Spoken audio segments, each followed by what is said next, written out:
As human beings, we tend to fall into patterns on occasion.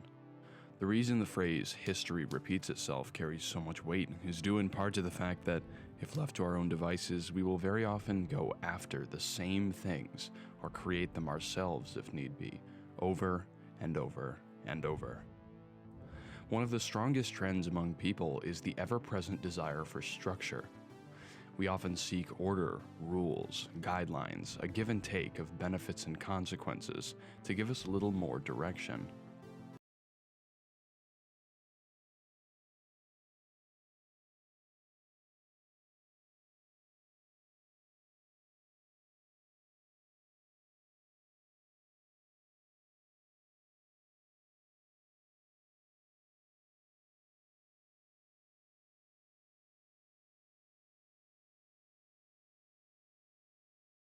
Not exist. What if the sun disappeared? Well, to be sure, it's not going to happen. The sun will die billions of years from now by expanding, boiling off our oceans, and swallowing the Earth whole. The sun is not going to simply disappear. Matter and energy don't vanish. Of course, matter can quantum tunnel to different locations, but on the scale of the sun, there is not enough time in the lifetime of millions and billions of universes for such a probability to even be worth discussing. But let's discuss it anyway, as a thought experiment, to determine how the Earth would get along with no sun. What will the Earth do, and what can it do alone? At the exact moment that the sun disappeared, we would have no idea, because it takes light from the sun 8 minutes and 20 seconds to reach Earth. So for a little over 8 minutes after the sun disappeared, we would have no idea. Once we did, confusion and mass panic would most likely ensue. The sun's gravitational grasp on our planet would also take 8 minutes and 20 seconds to end. This is because gravity waves propagate at the speed of light. So, the very moment we saw our sun disappear, we would also lose its gravitational influence, and Earth would fly out in a straight line tangent to wherever it was in its orbit. The finite speed of light and gravity mean that as panic and fear spread across the Earth at the loss of our sun, we could still, for a while, look up into the sky and see our planetary buddies further out, continuing to operate as if nothing had happened. For instance, Jupiter would continue orbiting and reflecting light from a sun that no longer existed for about 30 minutes after Earth already knew the sun was gone. And depending on where Jupiter was in its orbit, it would take another 30 minutes to an hour for us to watch the reflected light of Jupiter snuff out. With no moonlight or sunlight, the universe itself would be our only source of visible light from space. In 2004, Abdul Ahad calculated that the Milky Way contributes about as much light as 1/300th of a full moon. So there would be enough light from space for us to see around a bit. But of course, electricity and fossil fuels would still be usable for a while, so cities and towns could continue to be lit by man-made sources, just like a typical night. Except it would be night everywhere. Photosynthesis would stop immediately, and this is huge. I had a great discussion about this video with Henry from Minute Physics and the new channel, Minute Earth. If you're not subscribed to Minute Earth, you definitely should be. In one of his episodes there, he mentions that 99.9% of the natural productivity on Earth is done by photosynthesis, which requires the sun. Without the sun, plants would no longer be able to inhale carbon dioxide and exhale life-sustaining oxygen. But don't worry.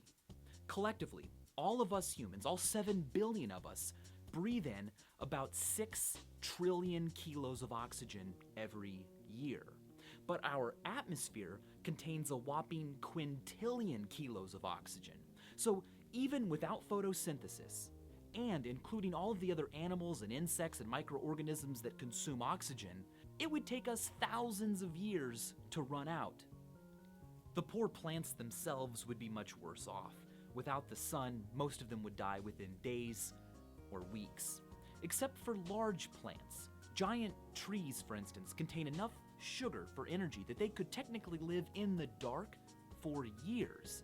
Their problem is going to be that the Earth will get quite cold. In fact, mighty trees would freeze to death, their blood, the water and sap inside them solidifying, way before they died of starvation.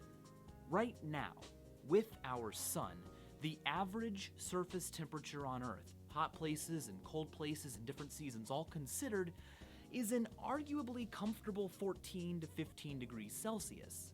Without the sun to add energy, the Earth would radiate away heat exponentially, meaning it would go fast at first and then happen more and more slowly.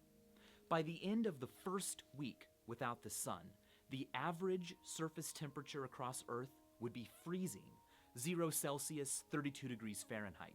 Now, temperatures like this happen all the time on Earth. We're used to it.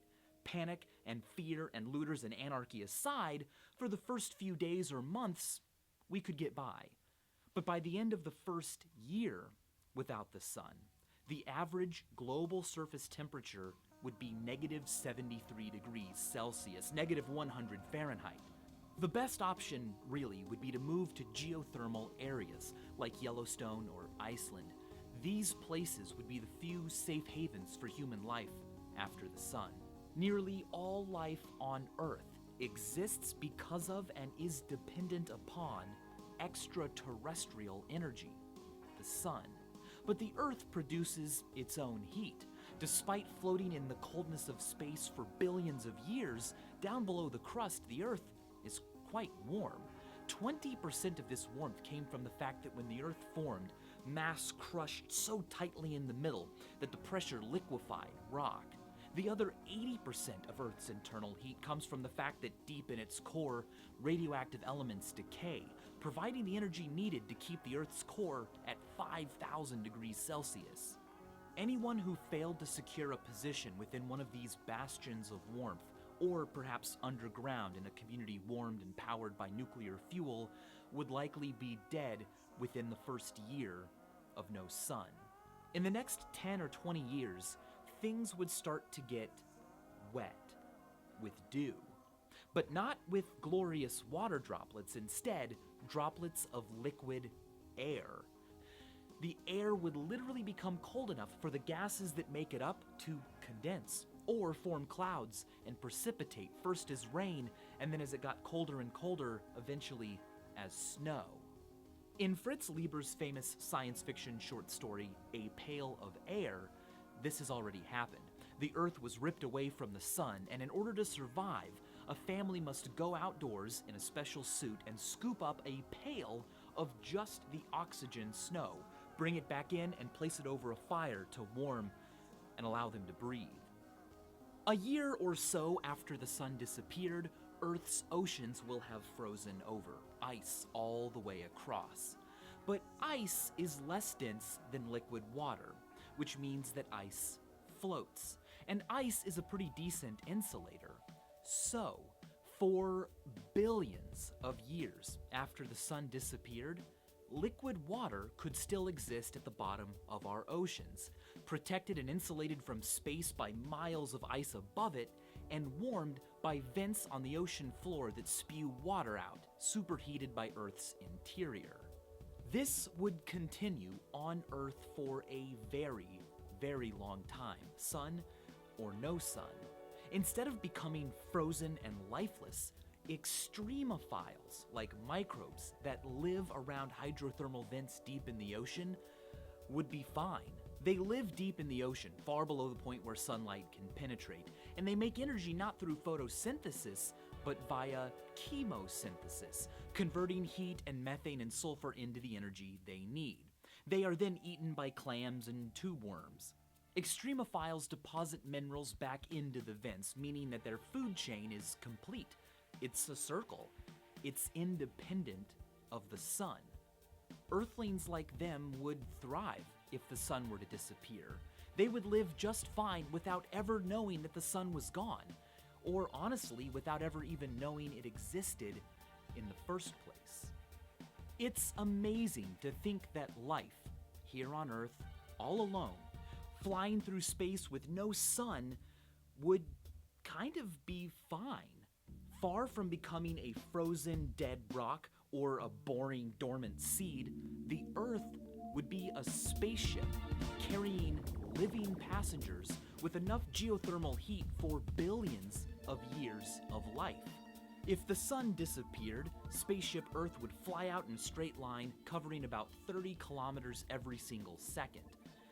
After just 1 billion years, it will have covered 900 quadrillion kilometers, or about 100,000 light years, a trip that could potentially take it all the way across our galaxy, near thousands of stars, and nothing's to say it couldn't fall into orbit around one, thaw out, and allow its still living extremophiles to proliferate life on Earth all over again.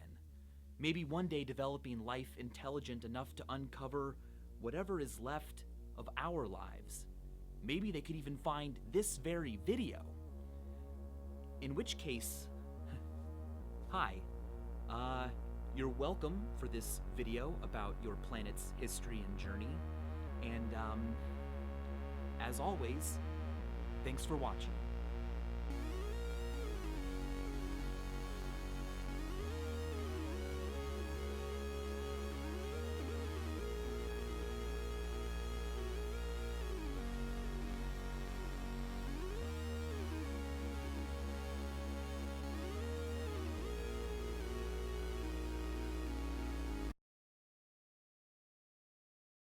Hey, Vsauce, Michael here. Earlier this month, I traveled to Kourou in French Guiana with Euronews to watch the launch of a Vega rocket. If it happened while I was there. Waiting at the observation point with only minutes to go, the launch was postponed because of weather. Even though the rocket scientists were using Comic Sans, the rocket didn't take off until the day after I had to be back in London. But it made me think, we can send satellites into orbit and people to the moon and predict solar eclipses thousands of years into the future, but yet we cannot reliably predict which way the wind will be blowing in the next hour or so. How can such monumental cosmic movements, light minutes or light years away from us, be understood, whereas the weather, which happens in the very same layer of the atmosphere we live in every day, remains such a mystery? Well, it has to do with the limits of what we know and what we can know. Planetary positions and terrestrial weather in the future are determined by their initial conditions. But over a short timescale, predicting the future position of a planet involves fewer variables than the weather. In order to accurately predict the weather, you need to know the complete and exact conditions of every molecule of air on Earth, how those molecules will interact with each other and the Earth, and how they will feed back and influence themselves by changing other molecules. This makes it incredibly difficult to predict the weather more than a week in advance. And this problem isn't going to go away. It is fundamental to our relationship with the universe. Given enough time, small, unnoticeable, unmeasurable, unknowable factors get magnified again and again, slowly, until eventually their impact is vastly significant and our predictions today are hopeless. Neil deGrasse Tyson mentions this in his brilliant Death by Black Hole, where he points out that the recoil from the launch of a single space probe can influence our future in such a way that in about 200 million years, the position of Earth in its orbit around the sun will be shifted by nearly 60 degrees. Edward Lorenz gave this phenomenon its popular name. Predictability. Does the flap of a butterfly's wings in Brazil set off a tornado in Texas? The butterfly effect. A small change, like a butterfly deciding to flap its wings, can lead to a whole chain of events where bigger and bigger processes change just enough to lead to even more significant changes until finally an entire storm occurs somewhere different or not at all. The discipline that such thinking kickstarted is known as chaos theory, when the present determines the future, but the approximate present does not approximately determine the future. To us, the universe is full of if, but all things considered, we are pretty good at predicting the future and preparing for it. But some things are or were prepared for a future that hasn't occurred yet or never did. And knowing more about those things sheds amazing perspective on the limits of our knowledge. Speaking of limits, let's begin with your life. Carpe Diem, an online tool that, when given your birth date, uses the latest life expectancy data to give you back a grid of squares. One square represents 1 week, 7 days. The lighter ones are the weeks that you have already been alive. The darker ones are what you have left.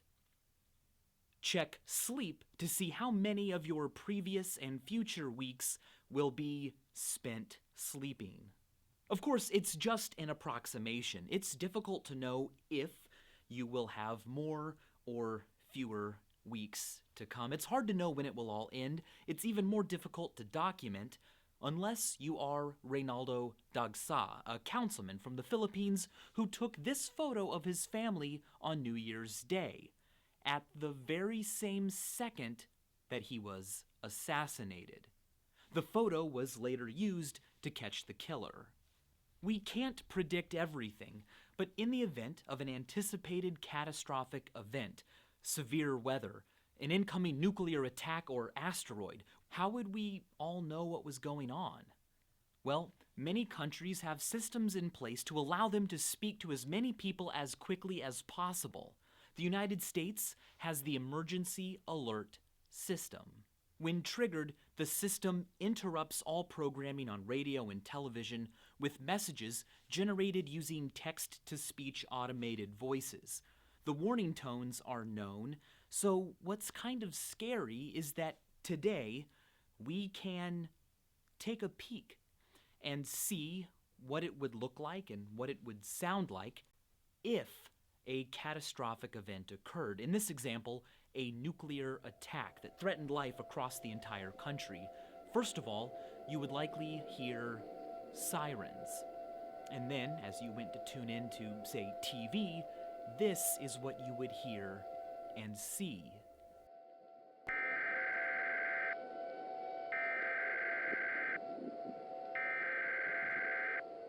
We interrupt our programming. This is a national emergency. The following message is transmitted at the request of the United States government. This is not a test. A nuclear attack is occurring against the United States. 4 nuclear missiles have been launched from unknown locations and are expected to strike the United States within the next 15 minutes. Due to the uncertain tracks of these missiles, all residents of the United States should seek out and prepare to take shelter immediately. Stand by for a message from the President of the United States. If a catastrophic event occurred of global proportions, what would humanity do next? Well, there might be survivors, people hidden away in fortresses that we have built, like the North American Aerospace Defense Command, NORAD, built into solid granite, shielded by steel plating to protect computer systems from electromagnetic pulses, and supported on springs so as to safely sway in the event of an earthquake. NORAD can protect humans and equipment from a 30-megaton nuclear blast just a mile away. After the event, it's places like this that would literally be humanity's last best chance of continuing life. The Svalbard Global Seed Vault is on the Norwegian island of Spitsbergen. Buried 390 feet inside a mountain, it safely stores and protects 250 million individual seeds for growing plants and crops if their vulnerable living relatives on the surface are all destroyed. Soviet technology existed to put people on the moon. Of course, they never did. If Russia had sent men to the moon, they would have walked around on it looking like this. The Kreshit 94 was designed in 1967 but never used for Soviet manned lunar excursion. Russia did, however, send the first man into space and the first woman into outer space. They also sent the first dog into orbit around Earth. Unfortunately, the dog died soon after launch due to overheating, but later they sent Belka and Strelka, dogs on a rocket full of living organisms that became the very first to orbit the Earth and return to Earth alive. You can still see them today.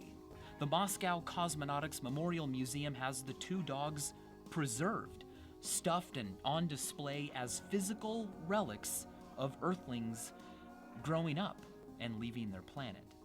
I was also lucky enough to visit a restaurant in Moscow with menus, that used Comic Sans. Oh, and I ate a star dog, which in the Cyrillic alphabet looks like it's called Crapdosis.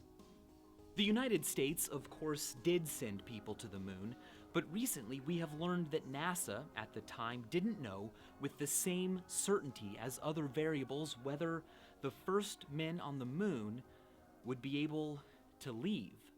Just 2 days before humanity's historic moon landing, William Safire was asked to prepare a speech for President Nixon to read on television to the world if Buzz Aldrin and Neil Armstrong became stranded on the moon. 30 years later, William Safire explained that Aldrin and Armstrong were supposed to reunite with the command module orbiting the moon.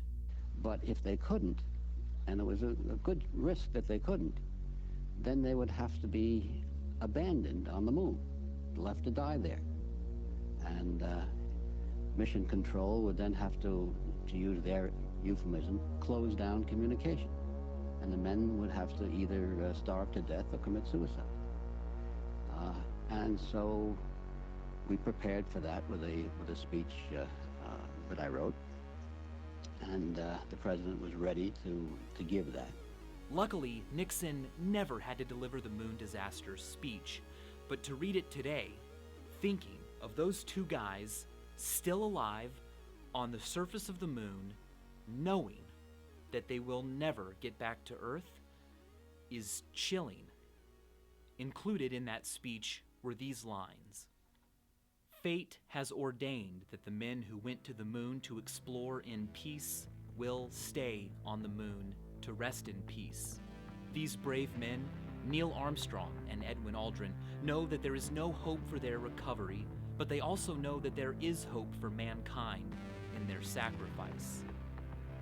In ancient days, men looked at the stars and saw their heroes in the constellations. In modern times, we do much the same, but our heroes are epic men of flesh and blood. For every human being who looks up at the moon in the nights to come will know that there is some corner of another world that is forever mankind. And that's what I took away most from my trip to Kourou. Space isn't just a place for zero-G tricks or imagining sci-fi technology. Space is ever expanding and full of corners of other worlds that could one day become mankind's, if we choose to. And that doesn't minimize Earth. The Vega rocket I went to see sent up satellites designed to test electric solar wind sails for interplanetary travel, as well as satellites built to analyze the health of Earth's vegetation or to predict natural disasters.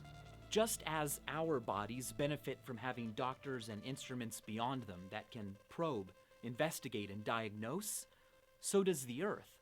Launch pads like the one in Kourou I got to visit are really just hospital waiting rooms for Earth, a place where our planet can wait for researchers and scientists to put their tools, their instruments, into use, into orbit.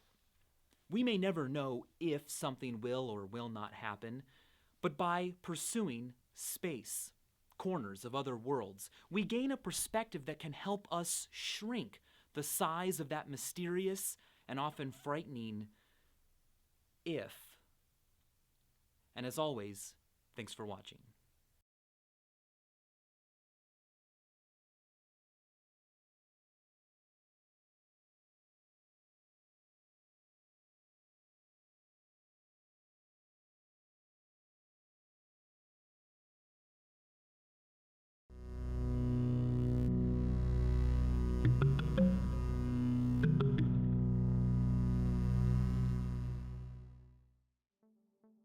Can I show you my favourite piece of pixel art? I don't know why I'm asking, because I'm going to show you anyway. Here it is. It's called 4-Byte Burger, and it was done by a guy named Jack Hager back in 1985.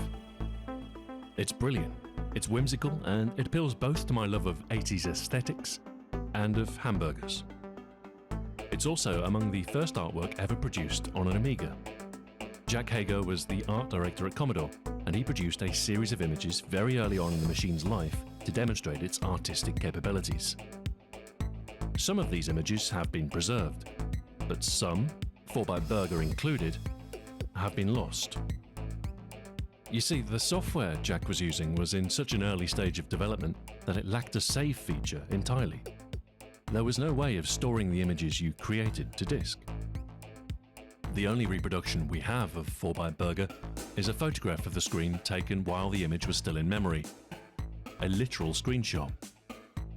The photograph was printed in the premiere issue of Amiga World magazine and in the manual for Graphicraft, the software Jack was using. So we have these prints, at least. It's a nice enough capture, but it's not the pixel-perfect original. That's gone. But can we bring it back? Could we make a perfect reproduction? A digital restoration? It would be counterfeit, sure, but it's a part of history. And, more to the point, it's my favourite. So, where do we start? Well, it might be an idea to get an idea of some of the more basic parameters first. Resolution, colour depth, that sort of thing. We know the image was created on an Amiga, almost certainly an NTSC model. If we look at the image, the pixels themselves appear approximately square, and it doesn't seem to be an interlaced image. It is highly likely that we are looking at the standard low resolution of the Amiga 1000, which on an NTSC machine is 320 pixels by 200. However, there's something unusual about the image. It's taller than it is wide, and the scan lines are vertical.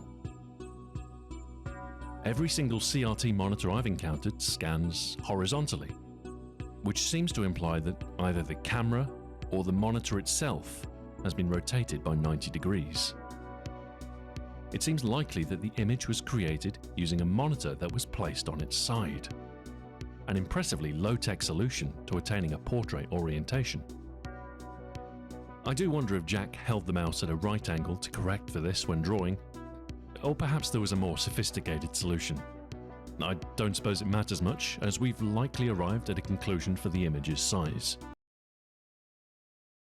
Garfield is a daily newspaper comic strip starring the iconic orange cat of the same name, as well as his owner, John Arbuckle. Relatable, surly, and adorable, Garfield was based off the childhood memories of his creator, Jim Davis. And in the 40 years since we first met this lasagna-loving rascal, Garfield has become a global phenomenon, with yearly merchandising sales at an estimated... The world is going to end. I've been covering fandoms for a little while now, and what I enjoy about doing this is how when you stare at a fandom long enough, you begin to get this very distorted yet very honest reflection of its source material. The heart of The Simpsons, the descent of Sonic, the magnitude of Undertale. But then, there's Garfield. Believe me when I say, what Garfield has become on the internet is the most bizarre fandom I've ever encountered. And I'm not even talking about Garfield porn here, although yes, there is totally that as well, and yes, I did have to fuck up my Google Analytics to find these. No, I'm talking about things far more bizarre, which if you're not aware of, allow me to give you a little preview. r/Alzheimer's Group is a subreddit of 50,000 people reposting the same Garfield comic over and over and over, each member role-playing like this is the first time they've seen it. Relax John is an 8-part animated series in which a morbidly depressed John Arbuckle is dragged into a frightening alternate reality as he is subsumed by a demonic Garfield. I'm sorry, John. Actually, Jesus, no, we're not ready for I'm sorry, John. But maybe in like an hour. And maybe you've noticed the runtime for this video and are asking, how could I possibly spend this much time on an idea that the subtle lowering of my father's eyebrows as I explained it to him communicated to me was something he considered a profound waste of time. Oh god, I was meant to make a video about Berserk this year, but I got lost in Garfield. God, I hope it's worth it. But the answer is I've looked deep into Garfield and I have seen things horrible, frightening, and beautiful, including what is to me, and I'm serious here, the greatest piece of fan art ever created.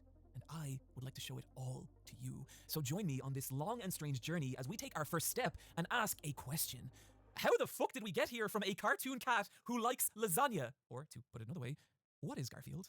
So, I want to be honest here, in that unlike the other fandoms I've covered for this channel, I've never really been that into Garfield. That's not to say I dislike Garfield, it's just no, I'm not doing this! I do not need to humiliate myself for your amusement! That's not to say I dislike Garfield, just that I was never really into him as a kid, and that hadn't changed up until this video. And so, my first call was to go looking for articles on the appeal of Garfield. But what I found was kind of the opposite. Multiple headlines and videos about how Garfield is not funny and even was never meant to be. How Jim Davis is a marketing man first, and the comic was just intended as a vessel to sell merchandise. And after reading a lot of Garfield, and trust me, I read a lot of Garfield, I actually disagree. I think this is a fairly cynical mischaracterization of Jim Davis and can be traced back to a single quote he gave 40 years ago, and is not really reflective of the dude of whom I have watched and read many, many interviews, who is the kind of person who still talks about wanting to make the whole world laugh with a single joke. But if I'm right about this, then why do so many people find Garfield unfunny? And that being the case, how has it survived for 40 years? I'm about to be very generous with my interpretation of Garfield, but I think it's important to do that because we need to understand the appeal here. And while I am not going to defend the comedy in Garfield, as we shall see later, I find 0.104% of Garfield comics funny. I do think, however, it's worth looking at the reasons why Garfield's humor gets such a polarizing reaction from people. Jim Davis's previous comic before Garfield was Norm the Gnat, which ended in 1975. He then spent 3 years doing, well, gods of media like Mickey Mouse and Peanuts. Garfield has been around long. Spiders, loves to sleep. John Arbuckle. I say unusual because in every other fandom I've covered, I don't know if I remember a single instance of the creator of those properties ever appearing in fanworks, but Garfield is different. Over and over, Davis kept materializing in fanworks, often in variations of current events, and since even Mickey Mouse and Peanuts, Garfield has been around longer than practically any relevant character in pop culture today, and you can imagine this. I find 0.104% of Garfield comics funny. I do think, however, it's worth looking at the reasons why Garfield's humor gets such a polarizing reaction from people. Jim Davis's previous comic before Garfield was Norm the Gnat, which ended in 1975. He then spent 3 years doing, well, nothing before beginning Garfield in 1978. And to give that date a little context, that is not this decade, or the one before that, or the one before that, or the one before that, or the one before that, but the one before that. Barring the old gods of media like Mickey Mouse and Peanuts, Garfield has been around longer than practically any relevant character in pop culture today. And you can imagine this lazy, rude, anti-authority cat being a little more outrageous in the late 70s than he is today. In the same way The Simpsons and Sonic the Hedgehog would have seemed wild and countercultural in their day before it's slowly becoming mainstream, that's exactly what happened to Garfield. We are just not old enough to remember it. And Jim Davis has even talked about this in interviews. That said, I don't think the appeal of Garfield is its humor. I think it's Garfield.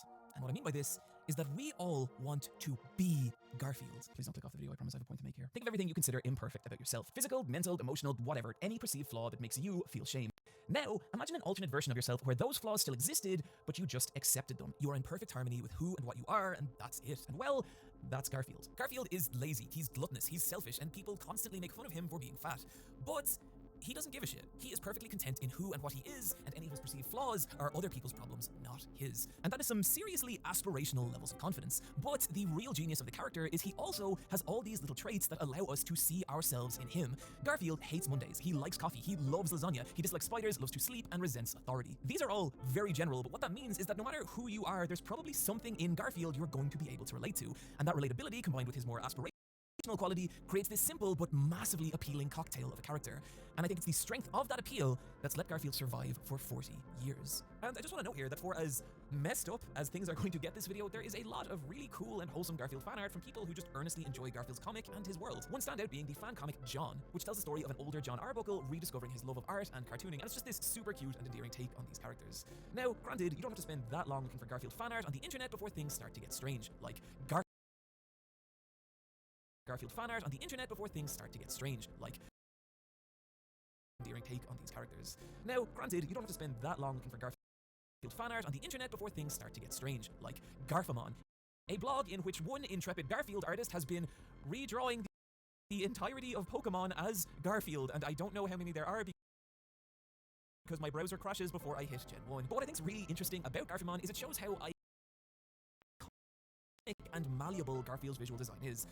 meaning Garfield's visual design is recognizable enough to be twisted into basically anything and still read as Garfield. This will become horrifyingly relevant later. But it's not just Garfield's character design that applies to, but also the comic itself. Garfield's comic was a big part of his spread, designed to be as simple, timeless, and consumable as possible. Each one is entirely self-contained and rarely, if ever, touches off current events. And since even the early days of the internet and social media, people have been taking these comics and changing them, something that's possible because of how simple a formula they work off, with each comic following the same 3-panel structure. The first panel establishes the scenario. It is the morning and John and Garfield have just woken up. The second panel is the setup. Garfield is in an unusually good mood. And the third panel, the punchline. Garfield is in a good mood because he drinks too much coffee. With the exception of the longer Sunday comics, this is how Garfield works. And just like the character himself, that simplicity was critical in letting as wide an audience as possible understand and enjoy Garfield.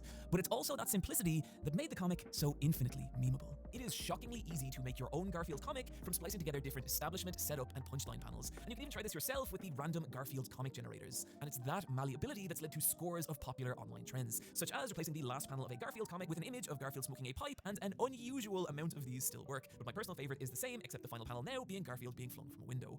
However, in time, people also got much weirder than that. For example, Silent Movie Garfield. Garfield with one extra beat panel. Garfish. Garfield with pixel art from that one really bad Garfield game that never released outside Japan. Garfield, but the drawing keeps getting lazier. Multiple choice Garfield. Garfield, except all the comics from 1978 are color averaged together. Real life Garfield. Uncomfortably close Garfield. Garfield devolves into noise. 2 Garfields. Polarized Garfield, you get the idea. So Garfield is this iconic, appealing character game that never released outside Japan. Garfield, but the drawing keeps getting lazier. Multiple choice Garfield.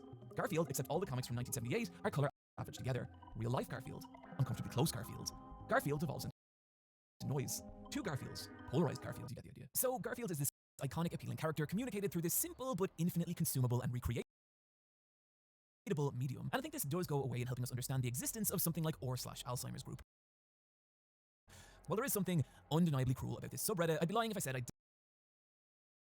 didn't think there wasn't something interesting and even a little poetic here. The idea that someone's final tether to their own reality is something as simple but recognizable as a Garfield comic strip, and the tragedy of when even that too starts to fade. However, this still doesn't take us any closer to understanding why Garfield on the internet is so... And I think a real easy answer here is it's just the absurdity of making such depraved art out of something so simple and everyday.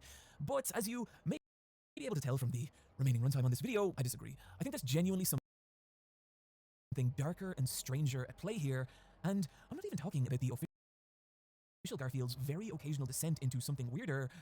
I'm talking about a darkness that lies at the heart of every Garfield comic strip. And to start to unravel what that is, I want to talk about the 28th of January 2008, when 27 very strange Garfield-themed videos all simultaneously appeared on a previously unknown YouTube channel. The kind of incredible thing about Lasagna Cat now is how weirdly ahead of its time it was. This was 2008, and the term meme was still years away from becoming something people actually said. And yet, Lasagna Cat made memes of Garfield comics, but then became memes of themselves before you had even finished watching the video. And what I mean by this is that each video of Lasagna Cat is broken into 3 sections. The first is a live-action recreation of a Garfield comic. The second, the actual comic on which the first section was based. And the third, and by far strangest section, would take the footage of section 1 and change it. So this... Yeehaw! Would become this. Yeehaw! Music video parodies, video game references, 2008 internet humor. Lasagna Cat was taking Garfield comics and contorting them into all kinds of strange things, but tantalizingly, underneath the sheer wackiness of it all, there was what felt like a very subtle disdain towards Garfield. There was something a little grotesque and uncanny about these shrunken actors with their sagging costumes and human hands, each skit ending with the same canned droning laughter that nearly highlighted the mundanity of these jokes. Garfield, this is a diagram of the food chain. You're here, and that's a mouse down there. Any questions? Where's pizza? But the strangest part was how each video ended on a bizarre tribute to Jim Davis. This is one of the first really unusual things I noticed about the Garfield fandom.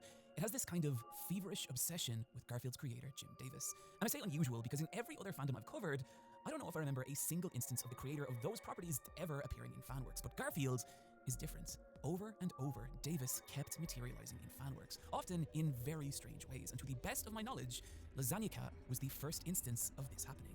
So why? Well, if that was a question you asked in 2008, you'd be waiting a long time for an answer. After the initial upload day of Lasagna Cat, the channel would go silent. Days would become weeks, weeks would become months, and months would become years.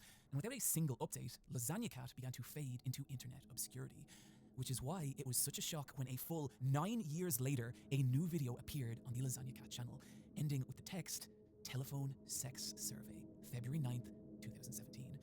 This was the beginning of a strange rabbit hole of videos that led 2 weeks later to a bizarrely high production trailer that claimed if you called a toll-free number and left your name and the number of sexual partners you'd had, a Garfield web series would return. 2 weeks later, and boom. Just like they had 9 years ago, 11 new videos were simultaneously uploaded to Lasagna Cat. And while they were similar in format to the old videos, they were also so different. The first of the new videos begins as any typical Lasagna Cat would, parodying an old comic where Garfield steals John's pipe. But what's waiting for us at the end of the video isn't a re-splicing of the footage from section 1 that we're used to, but a man claiming that this simple Garfield comic transformed his entire existence. As he obsessively analyzes every tiny part of the comic in excruciating detail, his examination gradually expanding outward to the immortal nature of art and mimetic culture and its ability to transcend humanity and even the laws of space and time. And this goes on for an entire hour, and it might just be the best video on the internet. And somehow, this was just the beginning. Whereas the original end of video skits had that charming amateur with a green screen feel, what waited for us in the third act of these videos now were shockingly high production short films that transformed simple Garfield comics into these elaborate, surreal stories. Jokes about Odie getting a bag stuck on his head morphed into these strange tales of the bag-headed Odie becoming a fashion icon before taking his own life and being condemned by Garfield to a hell filled with demonic John Arbuckle chimeras. Gags where John uses the wrong shampoo would now be mutated into, well, this is what they would turn into, and I don't want to describe this. Those simple Garfield jokes were now being contorted to the bizarrest of extremes, contrasting the arguable mundanity of the original with this just wild insanity. And even more pronounced this time was that subtle malice towards Garfield, each video still ending on those bizarre tributes to Jim Davis. But it's only in the final video ever uploaded to the channel that Lasagna Cat would reveal what it truly was. And that video was called Sex Survey Results. Sex Survey Results begins with John Arbuckle entering his living room and sitting down to read the paper. But he hears a knock on his door and...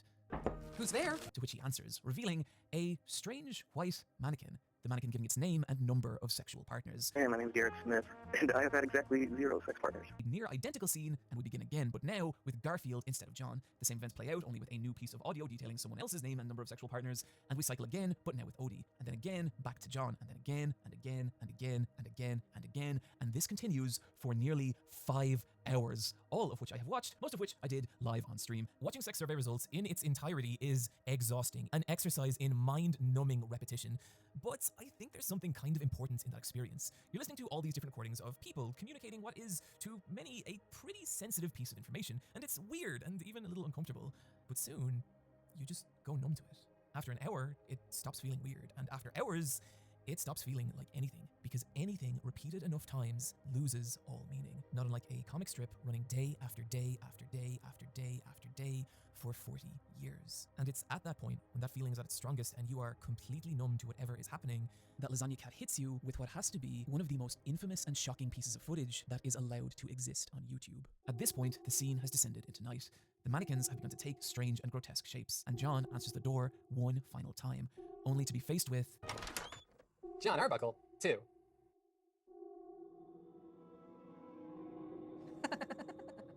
John Arbuckle, 0. And immediately, this second John ages about 30 years. This new, older John Arbuckle now wandering the streets alone, frightened and confused. He finds a dried out husk of a cat, which teleports him to a massive ravine, where he encounters a strange naked shaman who attacks him before teleporting behind him and whispering silent words in his ear, before John collapses into a pile of worms and dirt.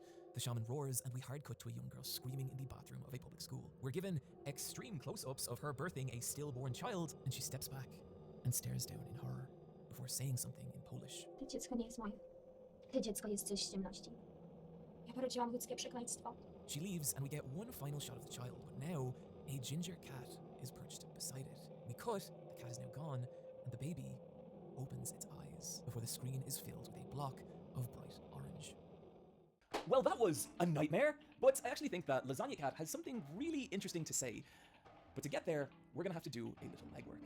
Earlier in this video, we asked, what is Garfield? But now, I would like to ask, what is Garfield? Considering I'd had a little history with Garfield, I knew to answer this, I would need to immerse myself in him, to understand the comic on an intimate level. And so, I committed to reading 400 Garfield comics. But not just that, I wished to study them. And so, I didn't just read Garfield, I collected data on Garfield. I noted every observation I had in a large Google spreadsheet. And through this, I established that Garfield was made up of roughly 11 different kinds of jokes, such as humor derived from the fact that Garfield is lazy/gluttonous, absurdist humor, relatable humor, other humor, which were either recurring jokes too sporadic for their own category, but mainly jokes about Garfield doing things a cat would do, the joke being that he's a cat, or jokes about Garfield doing things a cat would not do, the joke being he's a cat. These are my least favorite kind of Garfield joke. I measured for a variety of other variables, such as the amount of fourth wall breaks, which was 4, or instances of Garfield becoming suicidal, which was 2, or how many times the comic made me laugh, which was precisely once, and it was this one. After many, many hours of collecting Garfield data, I sought to answer a single question that would surely help me understand Garfield,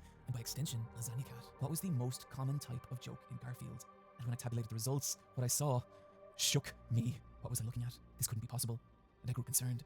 The 400 comics I had pulled from were a combination of every comic on the Twitter account Random Garfield, which algorithmically pulls 3 Random Garfield comics every day, as well as this YouTube video ranking the top 100 Garfield comics. Perhaps this video was a mistake, its author's biases tainting my study, so I proceeded to read 200 more Garfield comics, chosen completely at random from Garfield's web archive. I tallied the numbers again, and no, impossible. This time the results were even more pronounced. Was I subconsciously selecting Garfield comics to affirm my own biases? I couldn't allow this. And so I committed to reading an entire year of Garfield, each month being selected from 3 and 4 year intervals across Garfield's 4 decades, bringing my total number of read Garfield comics to 956. But then I was struck with an idea.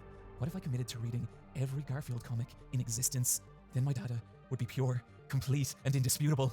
This is when I encountered a problem. When I sought out the estimated total number of Garfield comics in existence, that number was 14,000! But how was there that many? This video was already taking far too long, and at this point, I'd already spent several days reading Garfield comics, and yet somehow I had only consumed 6.83% of all Garfields! For not the last time this video, the very concept of Garfield began to feel gargantuan and impossible, entirely beyond the grasp of my feeble mortal consciousness. I decided that reading 14,000 Garfield comics was not a realistic goal. I know some of you will consider this a failure. I am sorry. I read up on sample sizes and learned that my current yield of Garfield comics will leave me with a margin of error of about 1.5%, and this is widely considered acceptable. I sigh and proceed forward. I tally the final numbers and rank each strain of Garfield joke from 11 to 1. The results frighten me. I am now going to share this specific breakdown with you because I need you to see what I see. Before we begin, I want you to ask yourself a question. What do you think is the most common type of joke in Garfield? And I want you to hold on to that guess as we proceed down the list. At number 11, we have jokes centered around Irma, the local cafe owner, and how she's bad at running her business. These jokes make up just 0.42% of Garfield. Just above that, at number 10, with 0.5%, were jokes based around Garfield's girlfriend Arlene. At number 9, with 1%, was humor derived from how much Garfield hates Nermal. At number 8, with 2.3%, is comedy conveying Garfield's hatred of spiders. At number 7, with 4.5%, was relatable humor. This was the first major surprise to me. I had assumed that a cat whose entire branding was built on one simple, relatable quote would have more relatable humor in its comic. I was wrong, and it wouldn't be the last time. At number 6, at 4.7%, was whimsy derived from Garfield's abuse of Odie. Number 5, with 13.7%, was mildly surreal and absurdist humor. At number 4, with 16.8%, are jokes based on Garfield being lazy or gluttonous. And again, for obvious reasons, I was shocked not to see this further up the list. At number 3, with 17.4%, is other. These are the kinds of jokes I do not like. And at number 2, with 18.8%, is a mystery category that I will reveal much later in the video for dramatic effect. Now, before I unveil number 1, I want to stop and ask you again, what do you think is the most common type of joke in Garfield? At number 1, and by far the biggest shock on the list, was a category I never even would have guessed existed, and it's called John is Pathetic. John Arbuckle is 30 years old. He lives alone, has no real friends outside his dog and cat, and is constantly lonely. And these are all things that the Garfield comic takes joy in ridiculing. A typical John is Pathetic gag works like this. John says he's not going to call women for dates anymore, that he's going to wait for them to approach him. We see him waiting, and then we see him waiting what appears to be several months later. Jokes like this are very common, not just in how women find John actively repulsive, but in how he is pathetic and should be ridiculed. And you can see this in how the comic portrays his intelligence, his hobbies, his fashion sense, to even his physical strength and inadequacy in anything that could be considered remotely masculine. Across nearly 1,000 comics, I measured 0 cases of John showing any admirable qualities, meaning whereas Garfield is aspired to, John is something to be laughed at. Even when John did find a girlfriend in Liz 28 years into Garfield's run, and only after fans begged Jim Davis to end John's loneliness, he's still treated as this pathetic character. And I think there's something kind of sad about that. A person whose only purpose is to be ridiculed and to be trapped in that existence for 40 years. And where this gets even sadder is when you start to consider the comic from John's perspective. Across that same range of comics, I measured 156 instances of John displaying some kind of negative emotion or mental anguish, anger, depression, lethargy. But if you're a casual reader of the comics, it might never feel like that, as whenever John does begin to sink into despair, Garfield is there to deliver a witty punchline and diffuse the tension. But here is where we start to get into the very strange nature of reality and Garfield. See, as the audience, as the readers of this comic, we can experience Garfield's thoughts through the visual device of thought bubbles. But critically, this is not the case for John. Across every Garfield comic I read, I didn't record a single instance of John ever directly reacting to Garfield's thoughts in a way that couldn't be explained by him intuiting Garfield's body language and expression.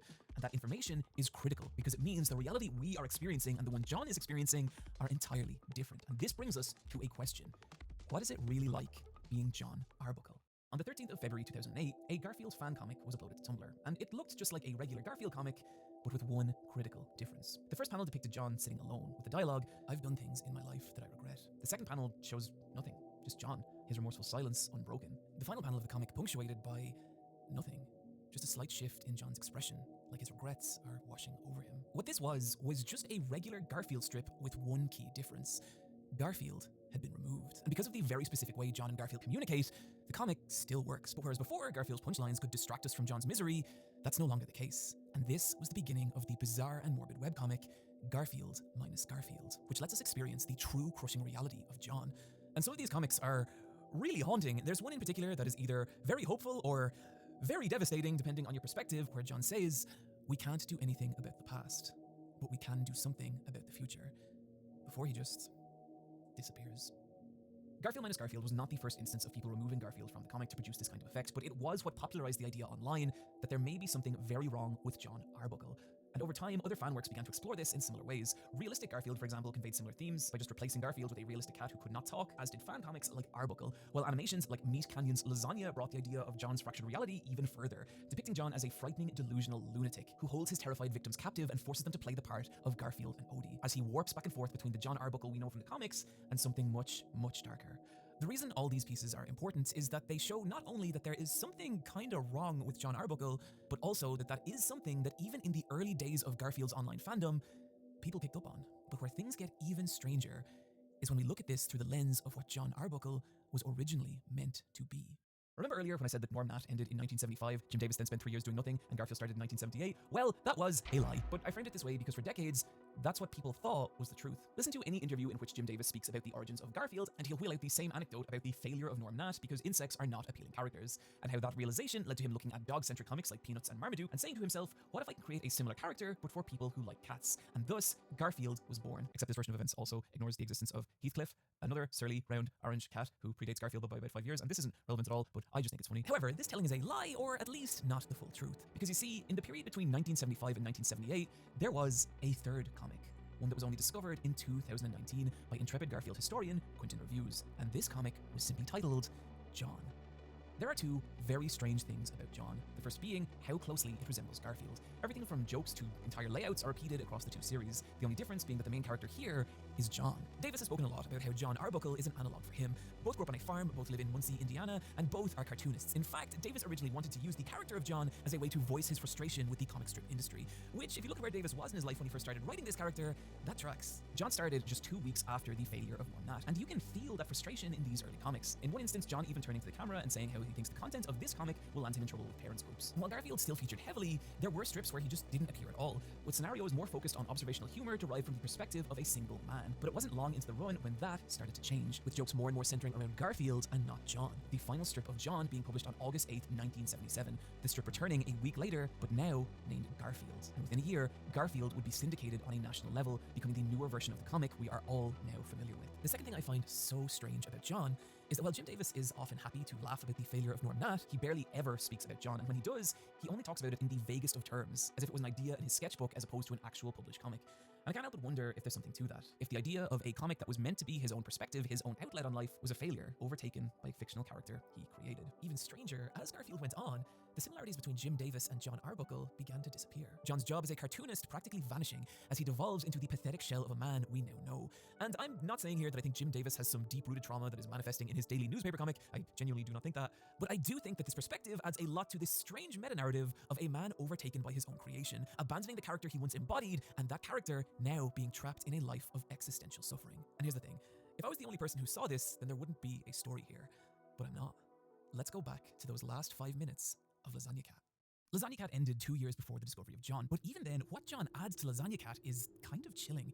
Like in that final scene, when that second John ages, he begins to bear a striking resemblance to Jim Davis, the person we now know John was originally meant to be. This new, strange combination of Jim Davis and John Arbuckle, lost and clinging to the husk of a cat he should have let go of a long time ago, before he comes face to face with a version of Garfield that's become independent from him and is now strange and frightening, before Davis crumbles to earth, outlived by the very thing he created, which is immediately followed by the bathroom scene. And what's interesting here is that if we translate the girl's monologue from Polish, it reads, "This child isn't mine. This child is from the darkness. I've given birth to humanity's curse. My soul will be swallowed and vomited and swallowed again, forever. Sick joke, but no one is laughing. My blood will remain. Death isn't the end. I am in hell. This is hell." And while I can't show it on screen, in that final shot, the baby is shown wearing a blue shirt identical to John Arbuckle's. For pieces of art like this, I think there is a lot of different interpretations that you can make. But for me personally, when Lasagna Cat is taken in totality, it becomes this bizarre statement on what happens when the things you create become more powerful than you.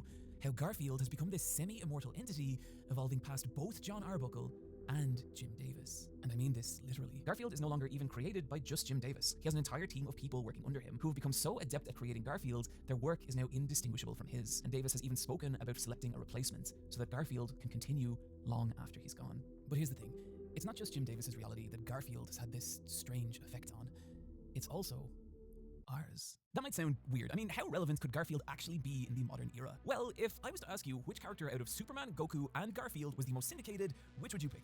And if you picked any answer other than Garfield, well, that was a strange choice given the subject of this video, but yeah, it is Garfield. After multiple decades in thousands of worldwide newspapers, Garfield has an estimated audience in the hundreds of millions. The New York Times had to change how its trade bestseller list was categorized after 7 of its 10 slots were occupied by Garfield. And today, his merchandising sales are at an estimated $800 million to $1 billion, and that is a lot to sell in 40 years. Oh, wait, that's every year? That's every fucking year in products that twist Garfield into every conceivable form you can imagine.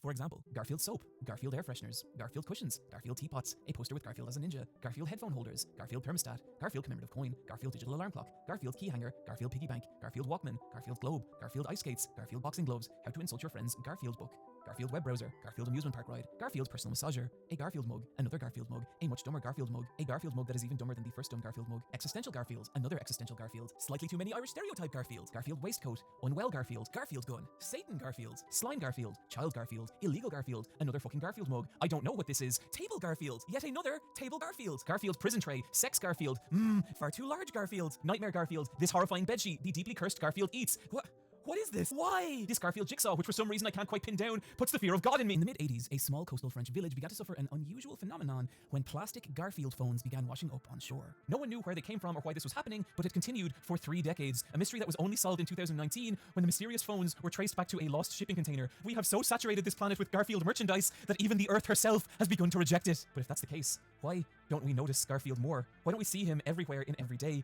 And the answer is because they don't want us to. In the early 1980s, a production accident led to a Garfield plush with suction cups attached to its hands and feet. Paws Inc., the holding company for Garfield, didn't expect what was a botched product to sell well, which is why it was such a shock when the toy was so popular, it led to a wave of car break-ins where radios and purses were left behind and only the plush was stolen, sales climbing to a staggering $50 million. And what did Jim Davis and Paws Inc. do? We pulled all plush dolls off the shelves for 5 years. They didn't want Garfield to be a fad. They wanted to silently inject him into every part of our daily lives, where he could hide in plain sight, silently growing into one of the most dominant fictional characters on the planet.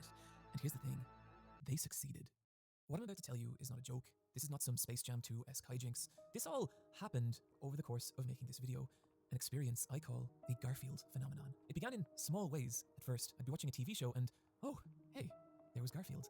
I look at Instagram and, my friends were posting about Garfield and, oh, a text.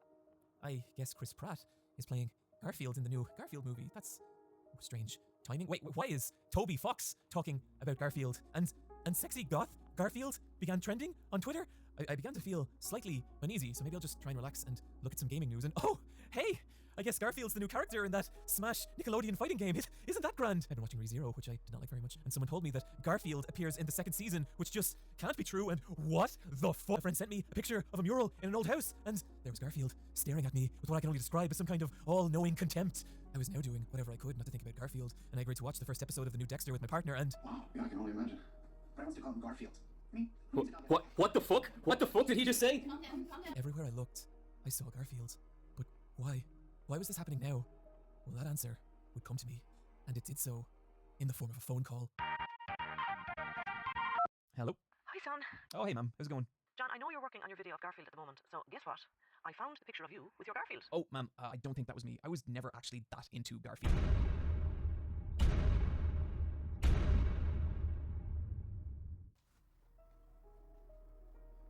So, earlier in this video, when I said that I was never into Garfield, that was true.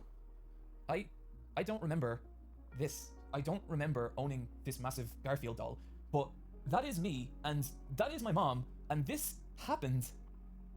I just don't remember. And this is when it started to click. That when you look for Garfield, you begin to find him everywhere, even in the past. This is the Garfield phenomenon. Garfield is all around us, and he always has been. We just never noticed, but my eyes are open, and now, so are yours. If an alien race dug through a ruined Earth, they would think we worshipped Garfield, and they would be right. These are the 3 keys in unlocking what Garfield has become on the internet.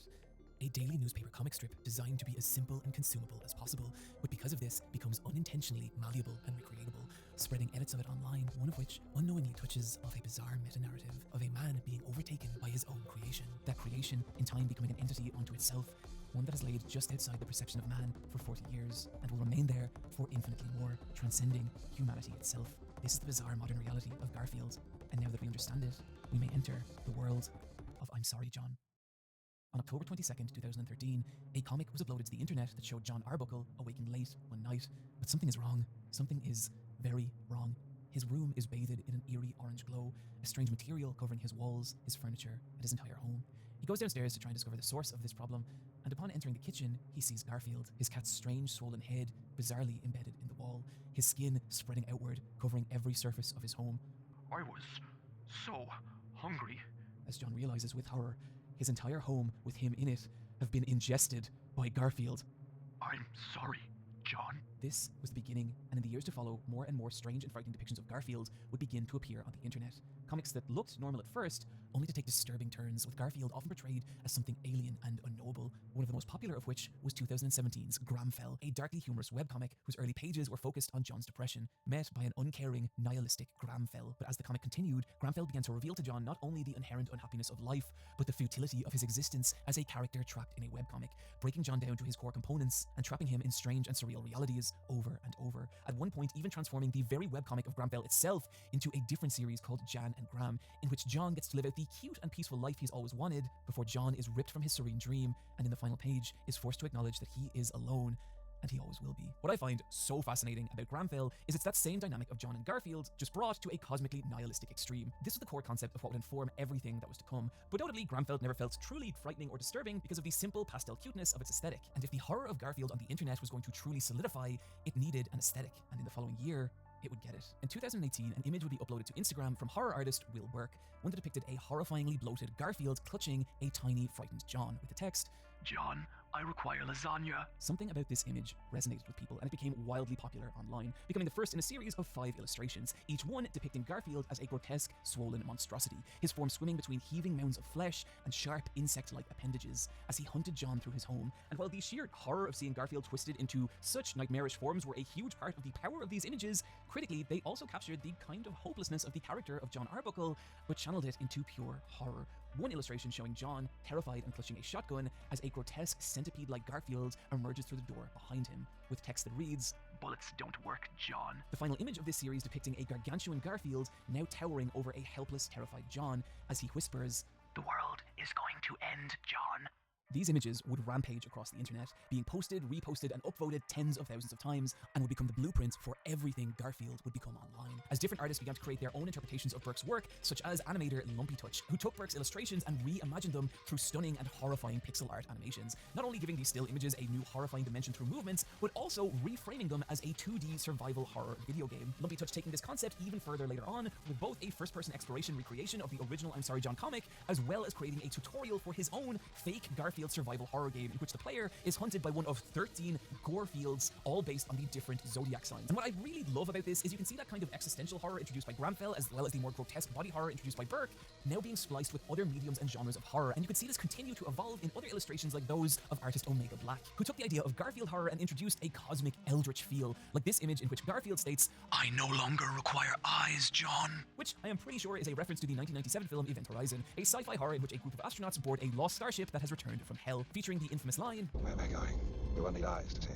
Omega Black's other illustrations only expanding on this Lovecraftian style of Garfield horror, with a grotesque centipede like Garfield stating, "Heaven is a void of light, John." Or John being held captive by cloaked Odies before an impossibly massive multi-armed Garfield booms, "I'm eternal, John." Each new piece of Garfield's fan art added to this idea of Garfield as a cosmic, horrifying being, sometimes referred to as Creepy Garfield or Gorefield. And this is what led to October 8th, 2018, and the creation of the subreddit r/I'm Sorry John. There's nearly a cult-like feel to I'm Sorry John. Its title plaque reading, "Garfield has abandoned his limited form, and he is beautiful. Surrender yourself to him and be saved."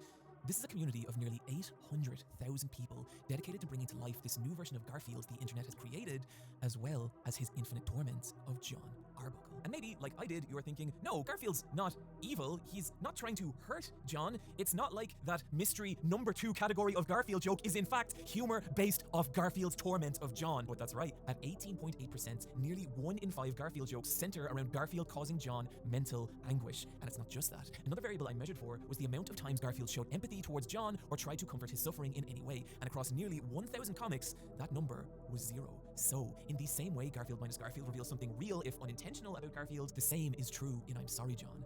Garfield has always been about a person trapped with a cold, nihilistic being that torments him, and it's been that way for 40 years. And all that r/I'm Sorry John does is bring that concept to a horrifying extreme. This is the reason I think so many pieces on I'm Sorry John have this odd kind of power to them. Their horror is rooted in being trapped with something awful and inescapable. But what's really fascinating about the horror of I'm Sorry John is how different artists have approached this idea in different ways. I like categorizing things, so I've identified what I think are 3 basic kinds of horror on I'm Sorry John. The first being physical Garfield horror. These are pieces that twist Garfield into strange and frightening creatures, sometimes into amalgamations of unsettling body horror, but more often swelling Garfield to such nightmarish proportions that there is no chance of John ever defeating, escaping, or even surviving these grotesque beasts Garfield has become. And what's interesting here is how many of these pieces evoke or even directly reference the FromSoft games Dark Souls and Bloodborne, which themselves create a lot of their horror and emotion by forcing you into battles with these massive and horrifying creatures that feel impossible to overcome. It's that kind of physical hopelessness that these pieces create. And just like those games, the more extreme examples of this kind of Garfield horror carry a cosmic, nearly Lovecraftian feel, as Garfield is now so large, so impossible, that he begins to feel like some kind of terrible deity, a being of such immense power and scale that it throws into chaos our own sense of humanity's place in the universe, whether we really are the dominant species we've always assumed, or just dust in the wake of something much greater. I just read that line, and I can't believe we're talking about fucking Garfield. The second type of Garfield horror is more intimate and psychological. Here, it's less that Garfield is a physical threat, as much as it is the subtle, insidious damage he's doing to John's mental state, sometimes in the form of an awful, malicious creature who constantly follows John and goads him, driving him to do terrible things, but sometimes as a delusional presence in John's own mind, a manifestation of his internal struggles, be they depression, addiction, or worse, in a way that feels similar to your Shinings, your Silent Hills, or even your own comment section. These pieces are much rarer, but what I think's awesome about them is how they take that bleakness that's always been a part of John's character and express it through Garfield.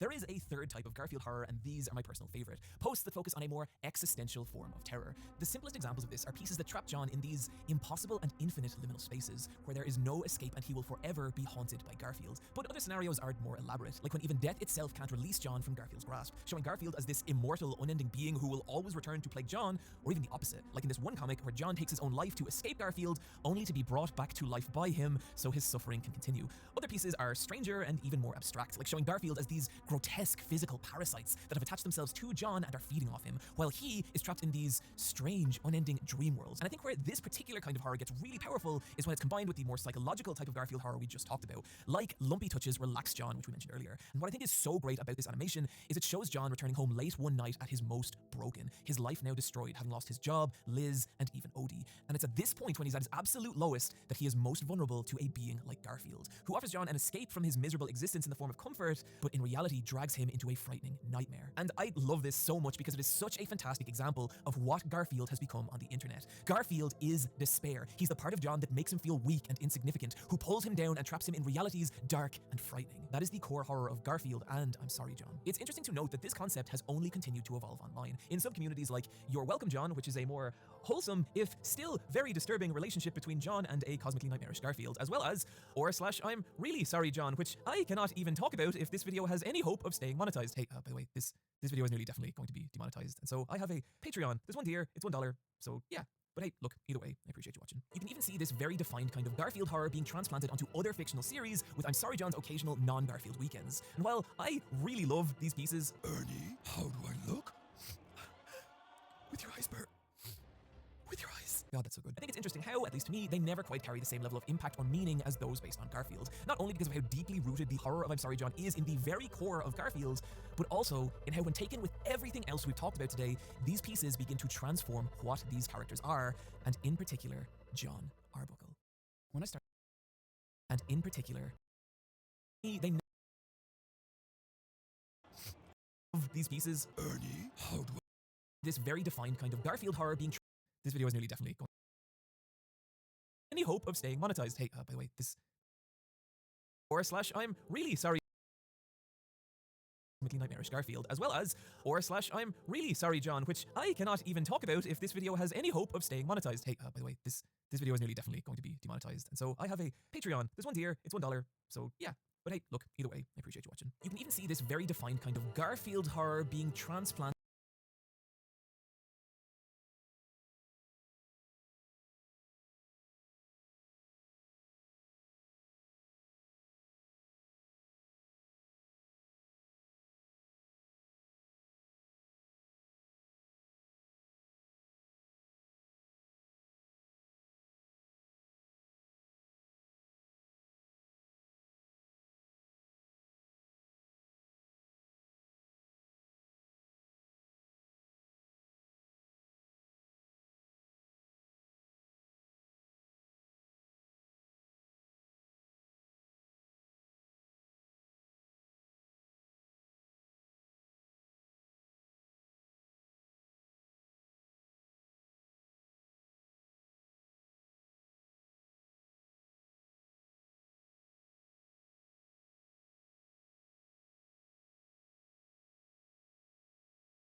with I'm Sorry John's occasional non-Garfield weekends. And while I really love these pieces, Ernie, how, at least to me, the very core of what these characters are, and in particular, John Arbuckle. When I started this video, all John was this schlubby dude. But over time, that started to change. I watched him go from this character with a very defined purpose and reason for existing to someone who loses that purpose and becomes to the world around them a pathetic joke. And it's like that experience causes this deep emptiness to well up inside them, a despair that makes life feel meaningless and impossible in a way that the Garfield comic can barely contain. Till one day, that despair begins to manifest as Garfield, an entity that traps John in this deep and horrifying delusion, warping every part of his reality. This entity, with each passing day, growing stronger and more frightening, as John falls deeper into despair. And when I think of this late stage of John's existence, there's one artist in particular that comes to mind. Part of what makes Rojam's work so powerful and frightening is how intimately they seem to understand each particular kind of Garfield horror.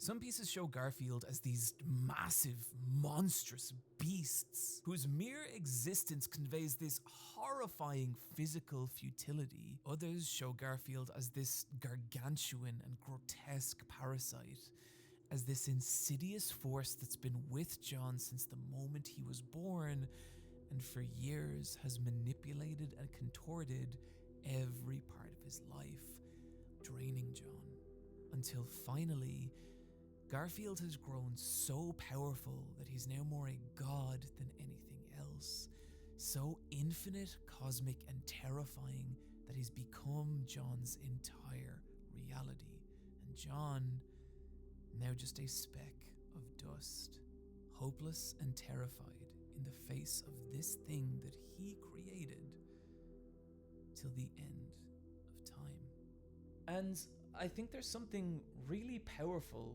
about these images. The beautiful thing about horror is it lets us externalize the things that haunt us. And when I look at the work of Omega Black or Lumpy Touch or Rajam, what I see is a person struggling. Someone whose existence stopped making sense a long time ago and who's just trapped in this horrifying distortion of what their life should be. And I think there's something very human about that. When I think back to the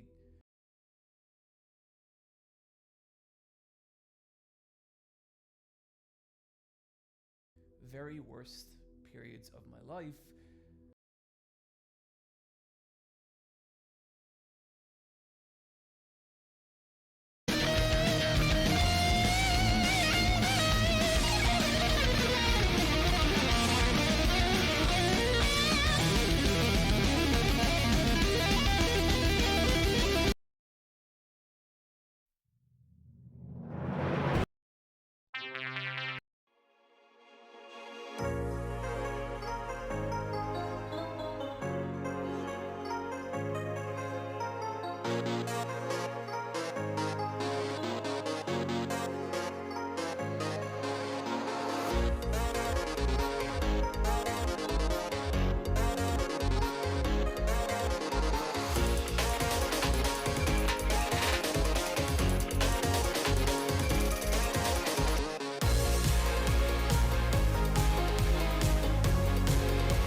やり残したことがこの世を覆って僕らを積んで粉々になる前に頼りなくてもいいその手をこの手は自分自身のままさ変わらないはずはないよ手を伸ばして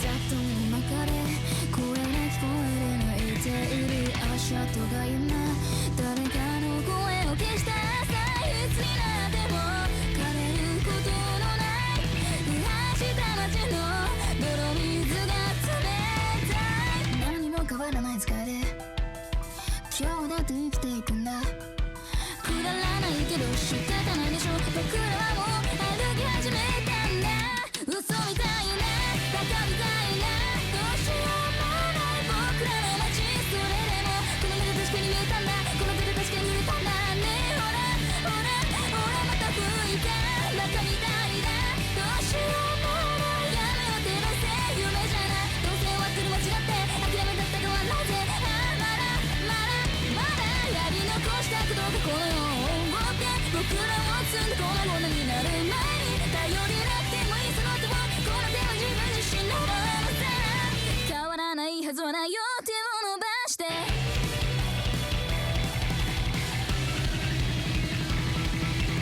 永遠の中で迷わないためのぬくもり軽薄な君に届くことなく散ってゆくささだりそんなはずはない逃げないでしょ簡単に言わないでいつも通りの世界を今日だってかけていくんだ滑り落ちたら掴んでやろう灰色の空その中で切られる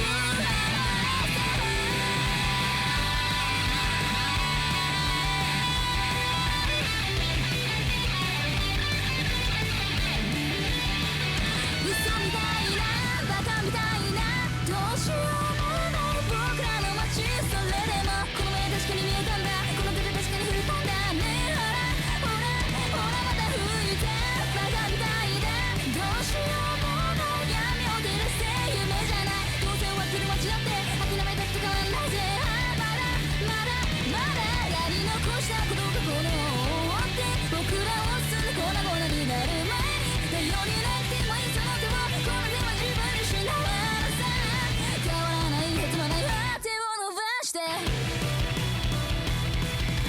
何もかも君次第で僕次第さ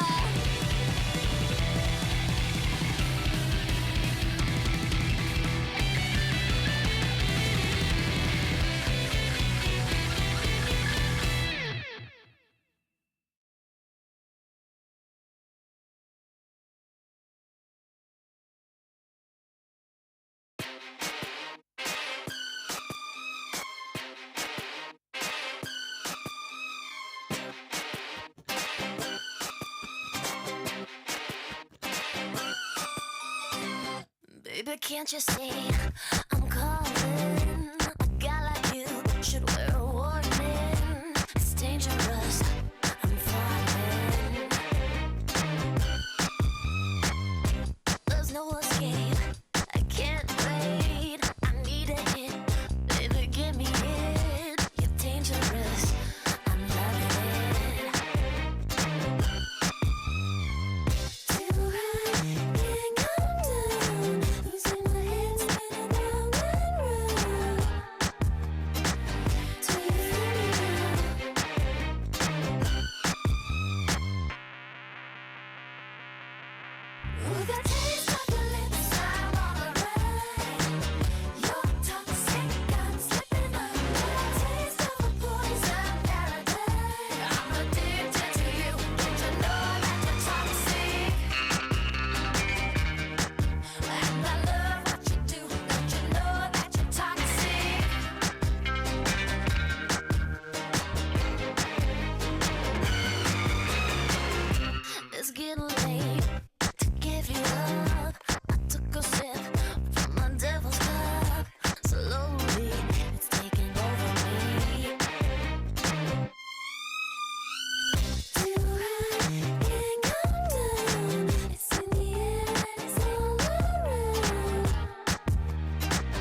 music we play.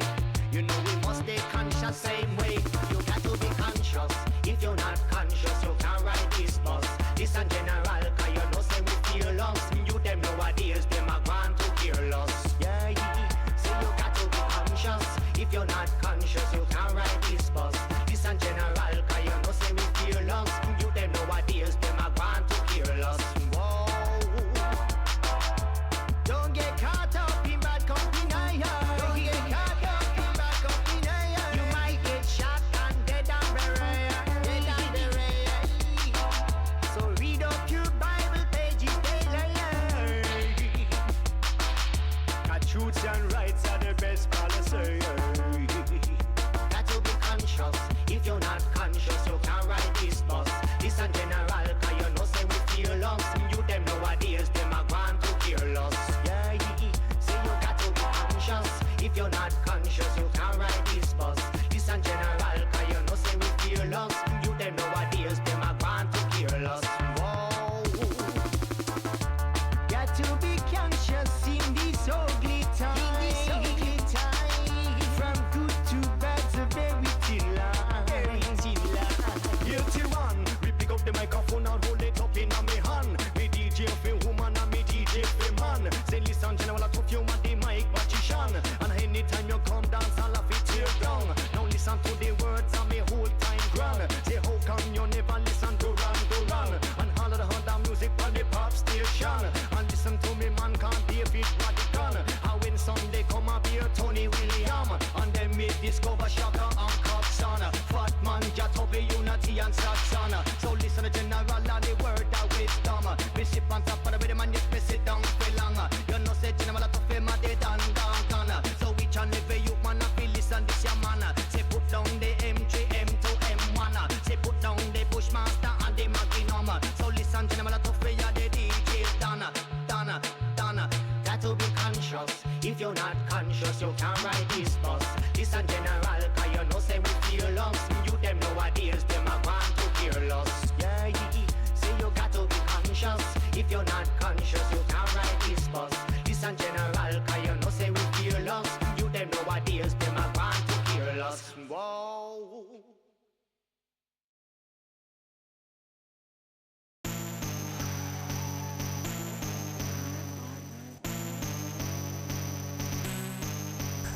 Way tombstone clip, motherfucker, way Glock, my grip, Mitch Hugo, I'ma hit a motherfucker with a stick. Told the rookie, got a fire way, that's a bright fit. Credit card him with a razor, I'ma leave him with a switch. On the motherfuckers feel like I'm the taker. That bitch shoot me, trust, I need a taker. Give another best that I got like Anita Baker. I'm to the top, motherfucker, I don't need a breaker. On my fist when I walk through the pit, ayy. Hole in this bitch, single blood on my fit, ayy. Don't give a shit, leave a hole in that bitch, ayy. Came in with a stick, motherfucker, like damn. Wait up, need to get your weight up, ayy. I be in the gym, on the iron ball, plate all like bad bitch. Shoot me, ayy, like how they get up. Shorty want to run up on my dish and I'm a skater. Bad bitch, I ain't each way, shake, bro. Punch to the face, I'm breaking motherfuckers' jaws. Slice on my wrist, motherfucker, I'm raw. Shots to the head, I'll make a motherfucker fall.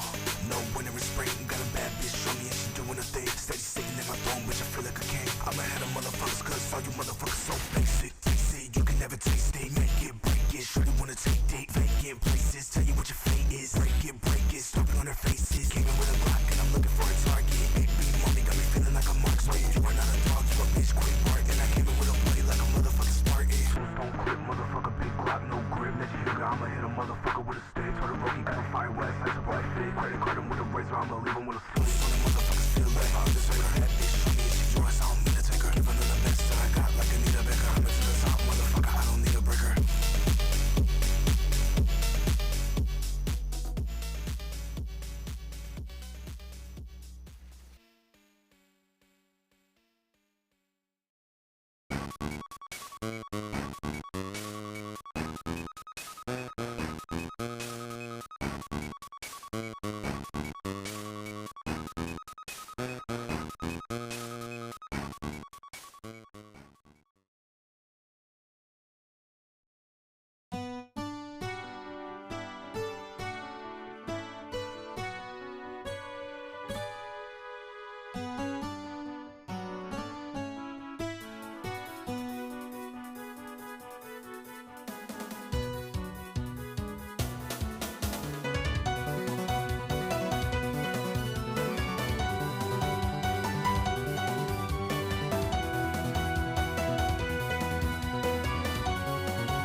Take it easy, my brother Charlie. Take it easy, meu irmão de cor. Take it easy, my brother Charlie. Take it easy, meu irmão de cor. Pois a rosa é uma flor, a rosa é uma cor, a rosa é um nome de mulher. Rosa é a flor da simpatia, a flor escolhida no dia do primeiro encontro do nosso dia com a vida querida, com a vida mais garrida. Take it easy, Charlie. Take it easy, my brother Charlie. Take it easy, meu irmão de cor. Take it easy, my brother Charlie. Take it easy, meu irmão de cor. Depois que o primeiro homem maravilhosamente pisou na lua, eu me senti com direitos, com princípios e dignidade de me libertar. Por isso, sem preconceito, eu canto a fantasia, eu canto o amor, eu canto a alegria, eu canto a fé, eu canto a paz, eu canto a sugestão, eu canto na madrugada. Take it easy, my brother Charlie, pois eu canto até a minha amada, esperada, desejada, adorada. Take it easy, my brother Charlie. Take it easy, meu irmão de cor. Take it easy, my brother Charlie. Take it easy, meu irmão de cor. Take it easy, my brother Charlie. Take it easy, meu irmão de cor. Take it easy, my boy. Take it easy, my brother Charlie. Take it easy, my friend. Take it easy, meu irmão de cor. Olha como o céu é azul. Olha como é verde o mar. Olha que sol bonito, Charlie. Take it easy, my boy. Take it easy, my friend. Tenha calma, meu amigo.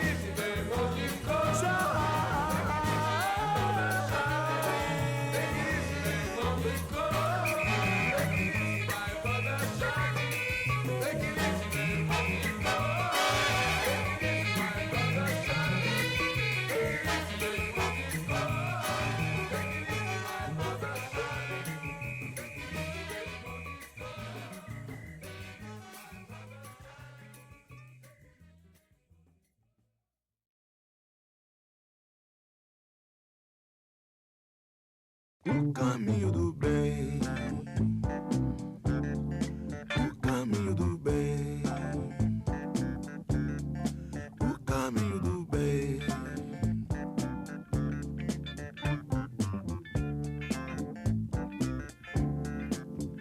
Já iniciou, está acontecendo, fase racional. Estão sabendo o caminho do bem, leia logo, saiba logo o caminho do bem, está na hora, é agora o caminho do bem, acredite, não duvide, o caminho do bem.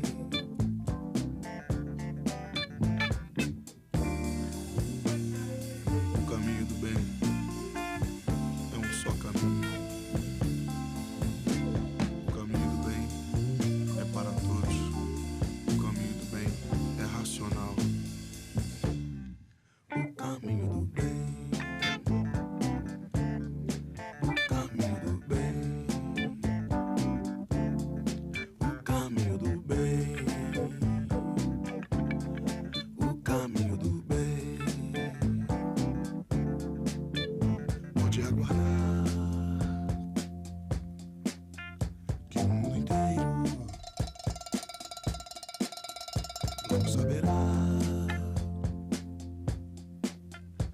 Brasil primeiro,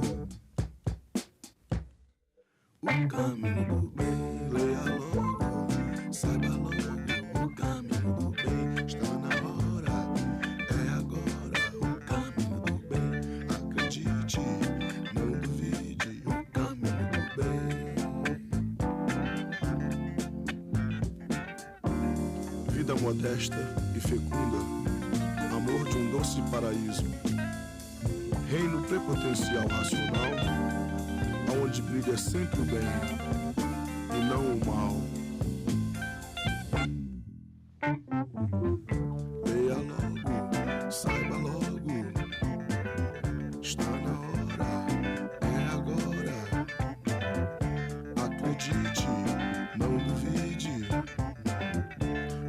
Já aconteceu, já aconteceu. Está acontecendo. Fase racional. Muitos estão sabendo. O caminho do bem, leia logo, saiba logo. O caminho do bem está na hora, é agora. O caminho do bem, acredite, não duvide. O caminho do bem.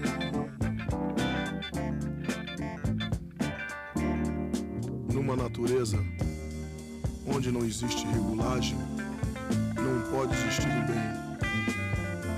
O bem só pode ser encontrado na imunização racional. O caminho do bem, o caminho do bem, o caminho do bem, o caminho do bem. Pode aguardar que o mundo inteiro não saberá. Mas o primeiro, o caminho do bem, o caminho do bem.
Beware, beware, be skeptical. The smiles are plated gold. Deceit so natural, but a wolf in sheep's clothing is more than a warning. Bow, bow, black sheep, have you any soul? Wrong shirt, by the way, what the hell, they're mortal. Jack be nimble, Jack be quick. Jill's a little whore and her alibis are turning tricks. So could you tell me how you're sleeping easy, how you're only thinking of yourself? Show me how you justify telling all your lies like second nature. Listen, mark my words, one day you will pay, you will pay. Karma's gonna come collect your debt.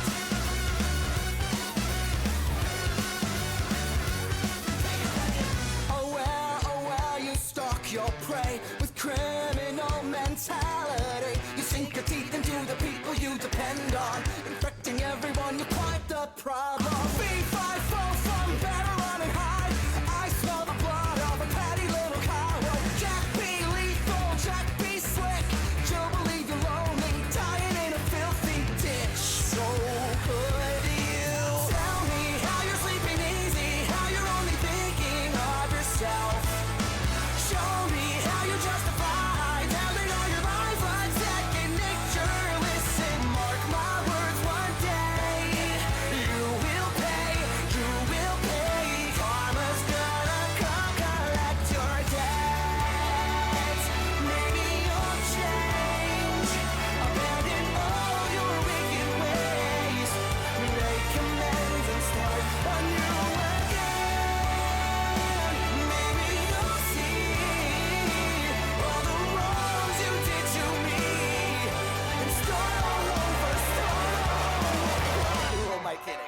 let's not get overzealous here. You've always been a huge piece of shit.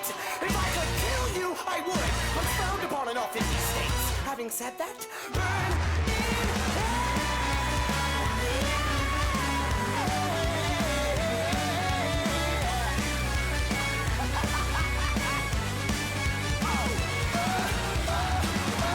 So tell me how you sleep easy, how you're only thinking of yourself.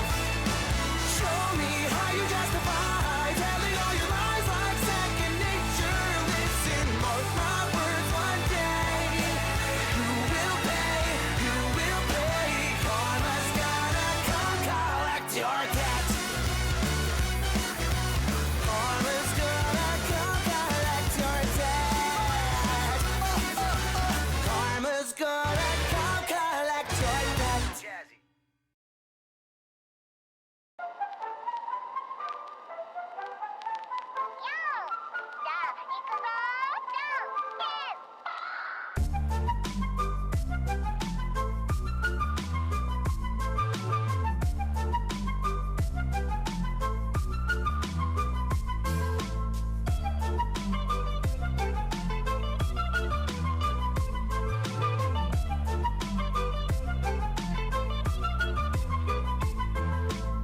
They tell me keep it simple, I tell them take it slow. I feed them water and ideas, so I let it grow. I tell them take it easy, they laugh and tell me no. It's cool, but I don't see them laughing at my money though. They spitting facts at me, I'm spitting tracks, catch me. I'm spinning gold on my records, no you can't combat me. They tell me Jesus walks, I tell them money talks. Blame got me chill, cause I'm living in an icebox. They tell me I've been slipping, I say I'm wide awake. Tracks hot and ready, so they call me Mr. Easy Big. They say the grass is greener, I feel my grass is dank. Driving with the drink on an empty tank to the bank. Do you feel me? Take a look inside my brain. The people always different, but it always feels the same. That's the real me, pop the champagne. The haters wanna hurt me and I'm laughing at the pain. Staying still, eyes closed, let the world just pass me by. I pay bills, nice clothes. If I fall, I think I'll die. Touch me, Midas, make me part of your design. None to guide us, I feel fear for the very last time.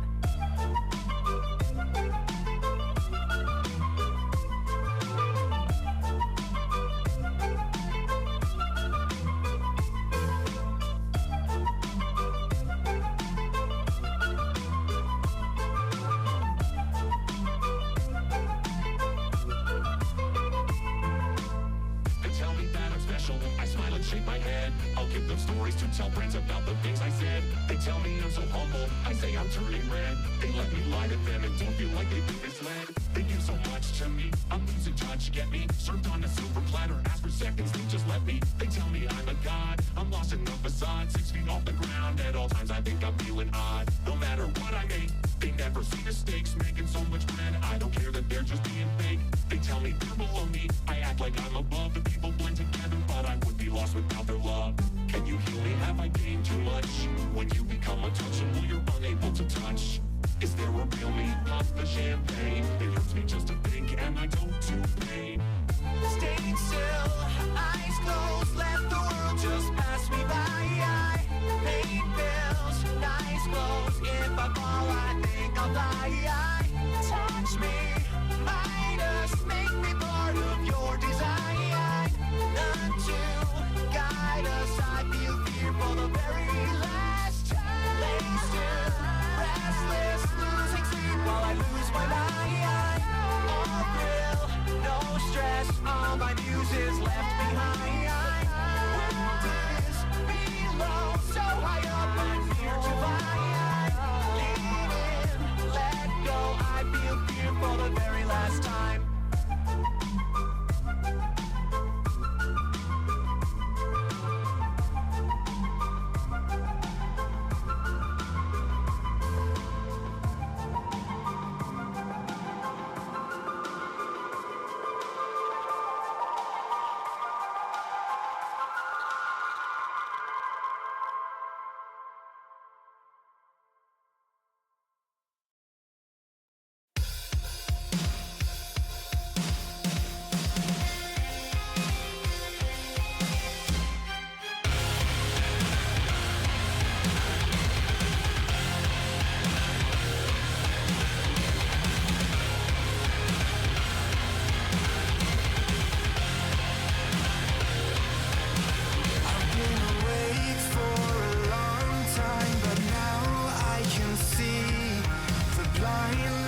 are blind, they forget how to feel. It seems like everyone is trying so hard to find sparks, ignite a flame. It seems like everyone is finding purpose in the never-ending game.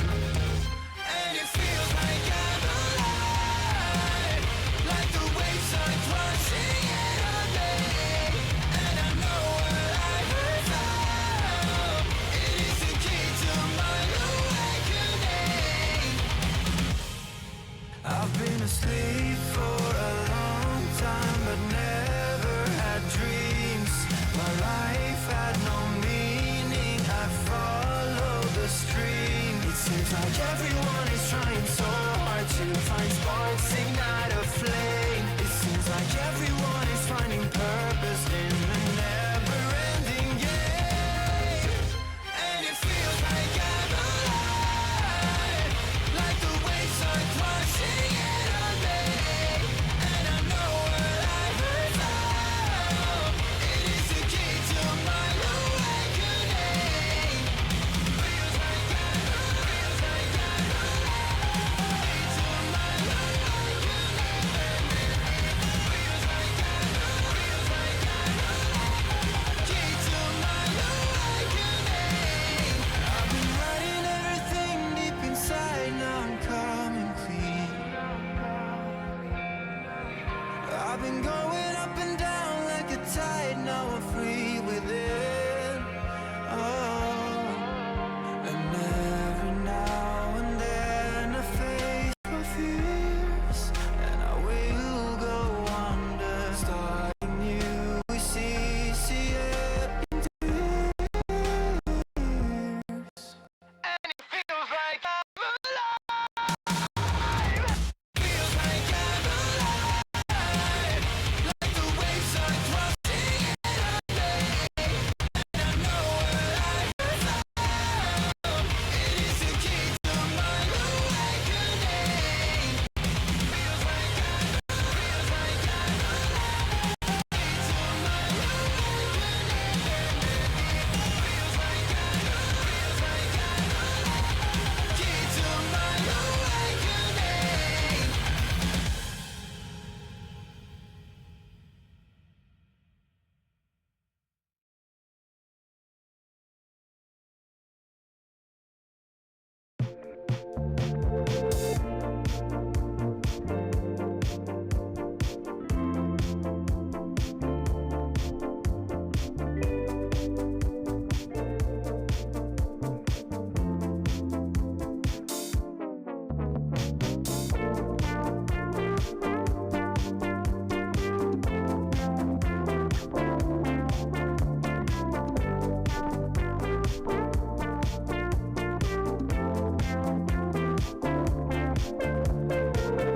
Next to Hudson Yards, it's crowded on the weekdays, from April to May.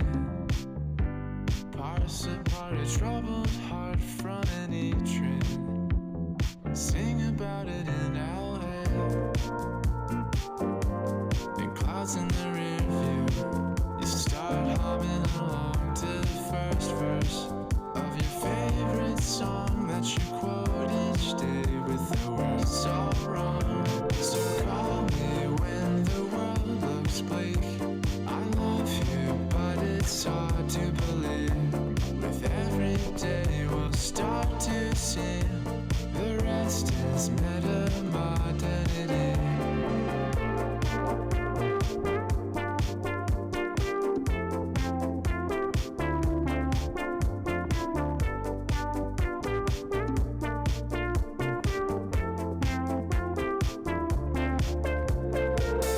With a Grestic charm, it's humid in the Midwest, from June to July. All beneath the pinkish sky from the wildfires, which mantle the horizon line.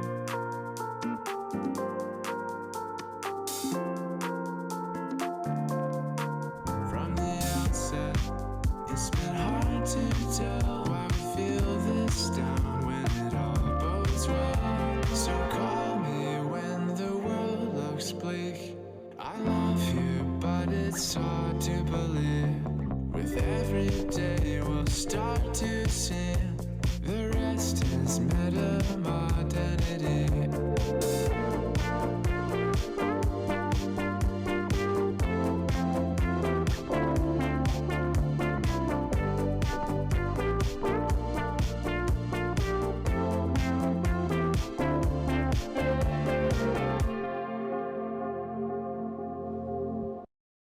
Lately, I've been losing sleep, dreaming about the things that we could be. But baby, I've been praying hard. Said no more counting dollars, we'll be counting stars. Yeah, we'll be counting stars.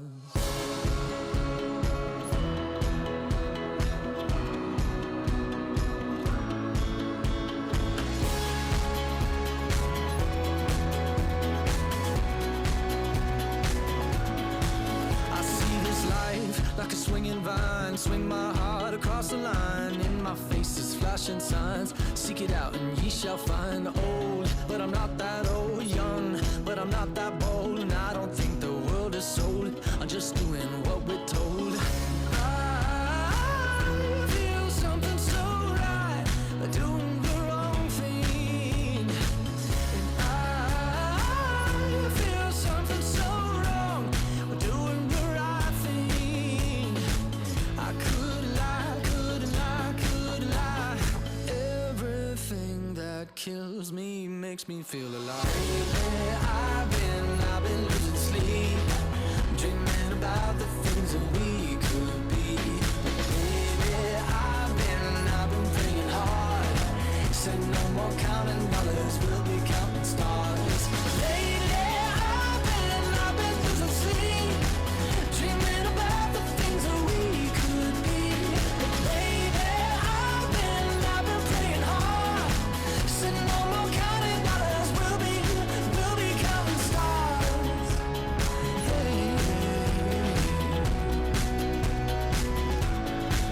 I feel your love and I feel it burn down this river every turn. Hope is our four-letter word. Make that money, watch it burn. Old, but I'm not that old. Young, but I'm not that bold. And I don't think the world is sold. I'm just doing what we're told. And I feel something so wrong. We're doing the right thing. I could lie, couldn't lie, couldn't lie. Everything that drowns me makes me wanna fly. Lately, I've been losing sleep, dreaming about the things that we could be. Baby, I've been praying hard. Say no more counting dollars, we'll be counting stars. Lately, I've been losing sleep, dreaming about the things that we could be.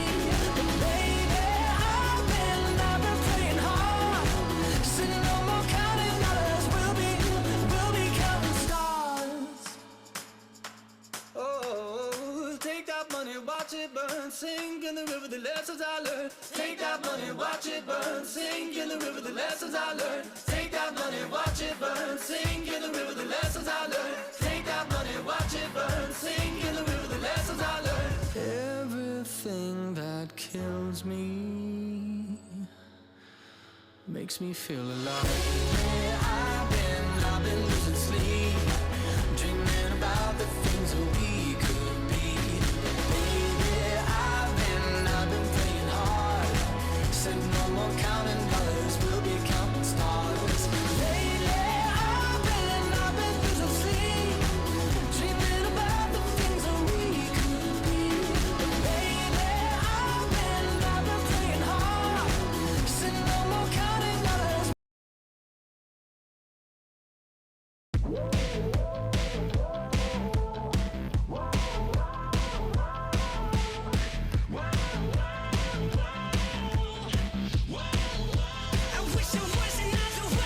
Voices won't go away. They stay for days and days. They say some awful things, ways to make you fade away. I don't think no one's home, and we're just here alone. I better find you first before you find the phone. Better run. Yeah, I'm coming after you when you're sleeping at night. Yeah, there's nothing you can do. There's no place you can hide, 'cause I'm coming there was another way out for you. Wish there was another way out for you. I wish there was another way out. I wish there was another way out. I wish there was another way out.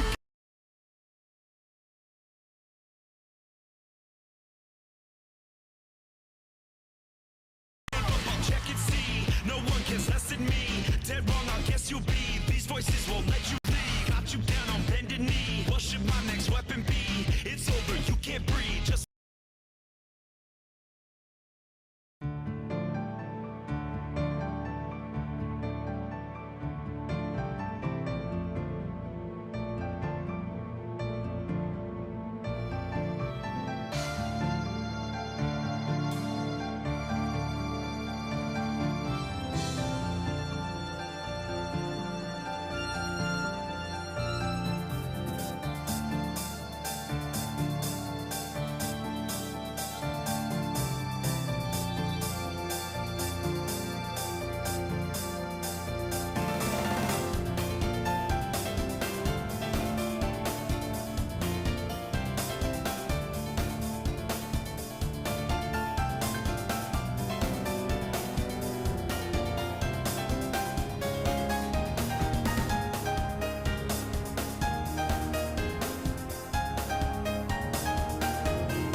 Hoje eu não vou embora, vou ficar até meio-dia. Toca DJ, ousadia pra menina. Quero ver você mexer, quero ver tu vir sentar. Mas é cria devagar, que elas não própria também.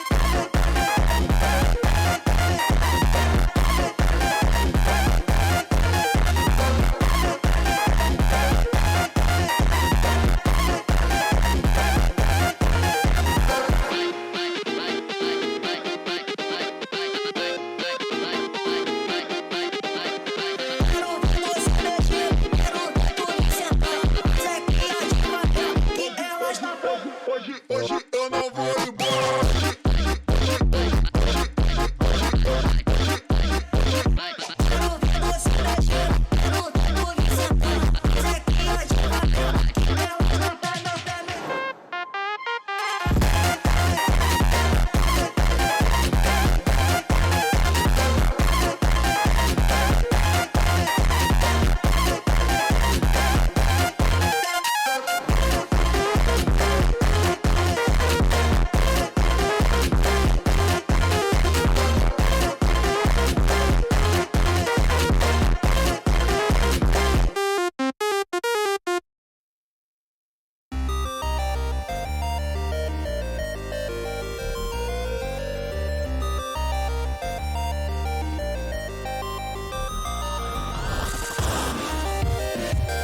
trapped in my own mind, that there is something in me that is distorting how I see the world and the people around me and everything, and it's horrible.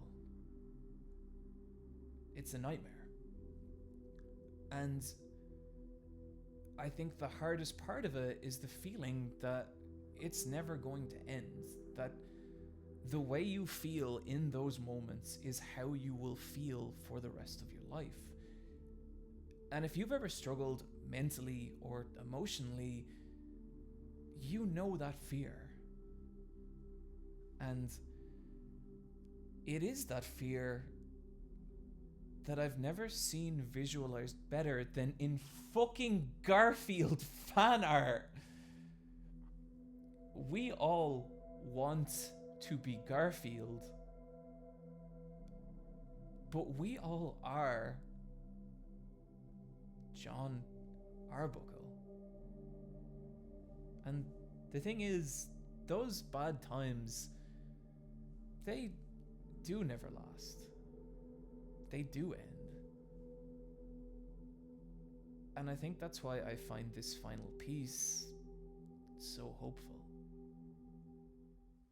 The piece is done in Rajam's traditional pen and ink style, but with a subtlety that makes it feel nearly carved from stone. And it shows a demonic Garfield lying, defeated and broken, a sandaled foot pinning him to the ground, which belongs to an angelic Jon Arbuckle. Tears rolling down his face, his wings raised in this just glorious arc. And it's like, after everything we've watched Jon go through, after all the loneliness, the depression, the complete loss of his identity, leading to the dissolution of his reality into this infinite, abject nightmare, after all that, somehow he's made it to this moment. He's taken his life back from the shit that haunts him, and it's fucking beautiful. And maybe this won't last. Maybe there's still darker times ahead. But it doesn't matter. Because in this moment, he's okay. Jon's okay. And look, I get it. I get that having this strong an emotional reaction to what is most certainly a Garfield shitpost is ridiculous. But goddamn, that is what I do here. I take my hope where I can get it. The title of this piece being The Forgiveness of Jon. Oh, I put the costume back on because I was worried that this part might be too heavy without it, and also I paid a lot of money for it. What makes The Forgiveness of Jon so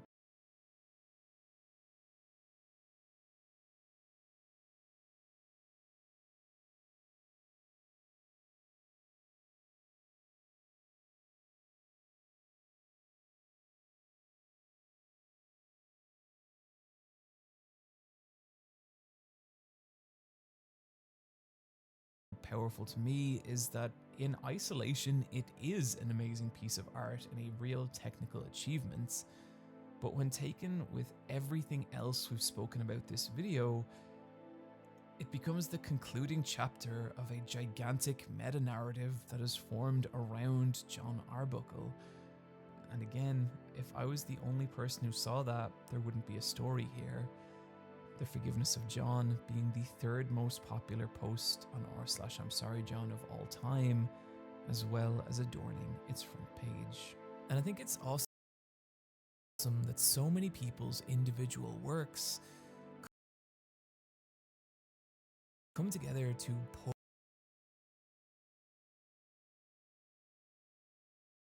such an incredible story out of something as simple as a daily comic strip about a cat who likes lasagna.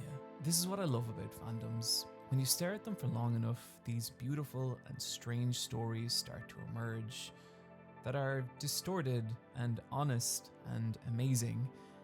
And whatever else you want to say about the nightmare of the modern day internet and social media, I'm glad that those stories have a place to exist.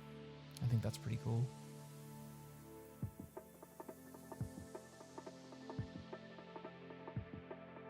Friends, thank you for joining me today, and I really hope you enjoyed this video. I want to give a huge thank you to artist Lumpy Touch, who did the incredible thumbnail for this video. Lumpy Touch has so much awesome shit that I didn't even get to touch on this video, so be sure to check out their YouTube channel and follow them at Lumpy Touch on Twitter. I also really want to thank both Quinton Reviews and Izzy Is, both of whom laid some serious groundwork for this video, as well as giving me some fantastic leads, so thank you guys. If you would like to help me make more videos like this, head on over to patreon.com/super eyepatchwolf, where for just a single $1, you can help me make more of, well, whatever this was. Thank you this week to Wen Tay Dao, and I just want to immediately apologize for my pronunciation of that name. Chelfie, Cyanide House, Augusta Wickman, Bubbly Chica, Emmanuel Paredes, and Fang Slime. Find me as ever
there is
And you don't seem to.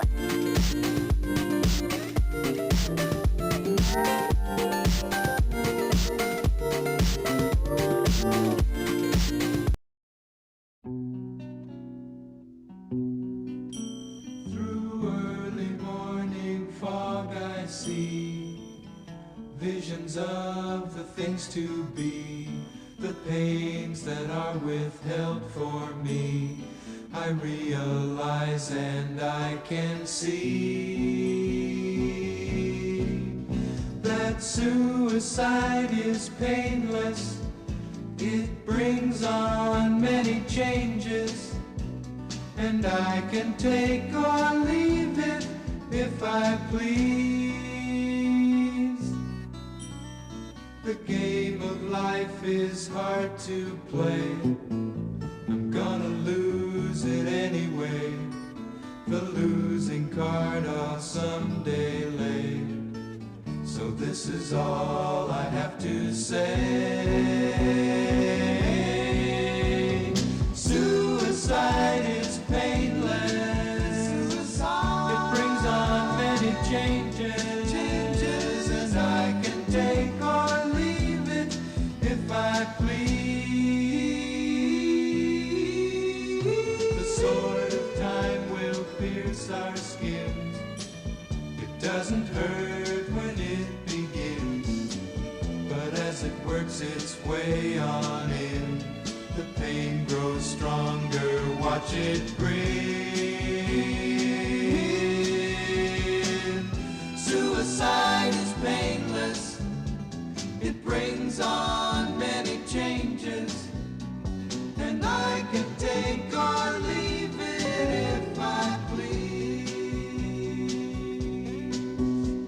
A brave man once requested me to answer questions that are key. Is it to be or not to be? And I replied, oh, why ask me? Suicide is painless. It brings on many changes, and I can take or leave it if I please. And you can do the same thing if you please.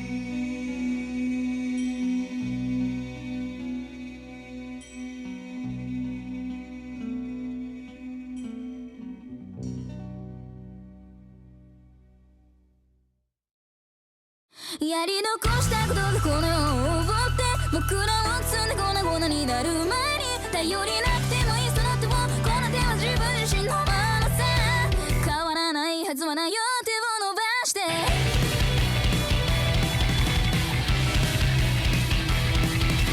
ざっと今から声が聞こえる泣いている足跡が今誰かの声を消した朝いつになっても枯れることのない不破した街の泥水が冷たい何にも変わらない使いで今日だって生きていくんだくだらないけど仕方ないでしょ僕らはもう歩き始めたんだ嘘みたいなバカみたいなどうしようもない僕らの街それでもこの目で確かに見えたんだこの手で確かに見えたんだねほらほらほらまた吹いたバカみたいだどうしようもないやめよってどうせ夢じゃないどうせ終わってる間違って諦めたったとはなぜまだやり残したことがこの世を覆って僕らを積んで粉々になる前に頼りなくてもいいその手をこの手は自分自身のままさ変わらないはずはないよ手を伸ばして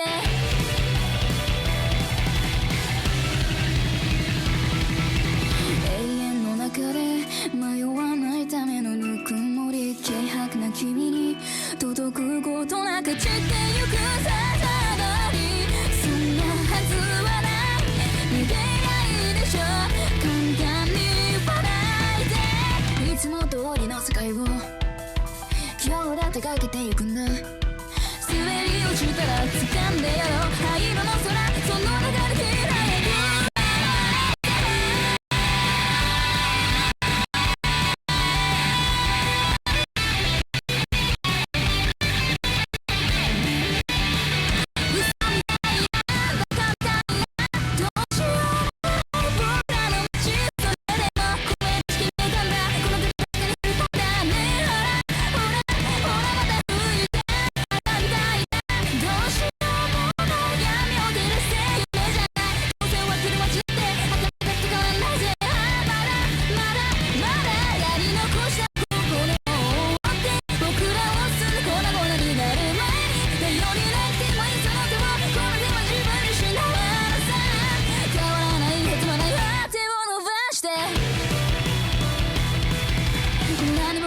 君次第で僕次第さ。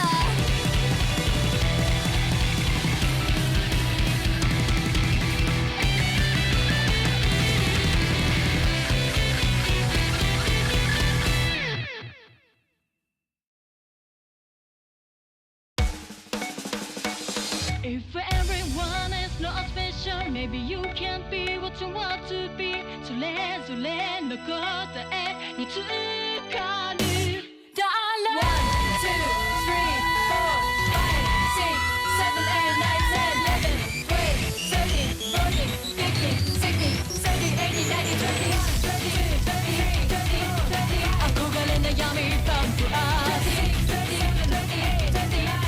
自分探してるたし。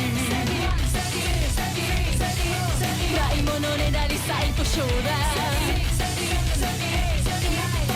青春それとスプラッシュ。More, what you want. More, like you want. More, who you want. Move, just like more. If everyone is not special, maybe you can't be what you want to be.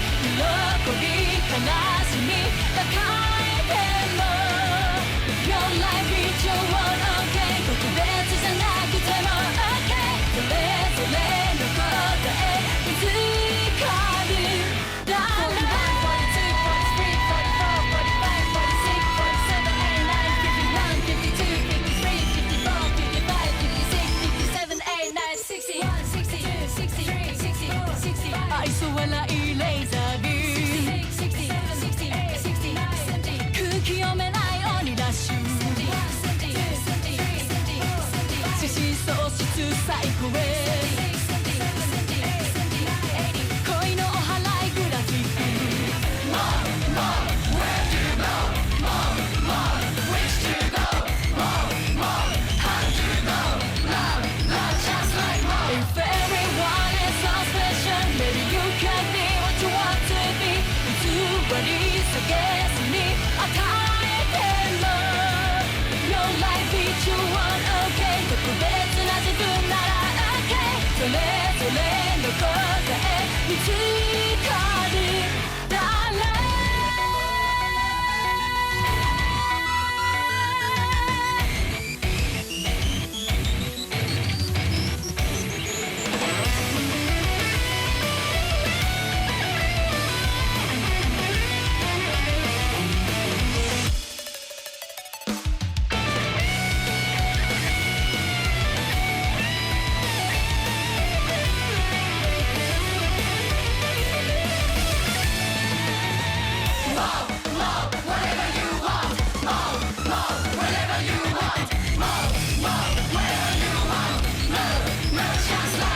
If you can notice no error, maybe you will find your own answer. 争い憎しみ抱えたら Your life is your own, okay. 引き出したって okay. それができるなら間違わない If everyone is not special, so you can't be what you want to be. 喜び悲しみ抱えてもYour life is your own, okay. 特別じゃなくても okay. それぞれの答え見つかる。だら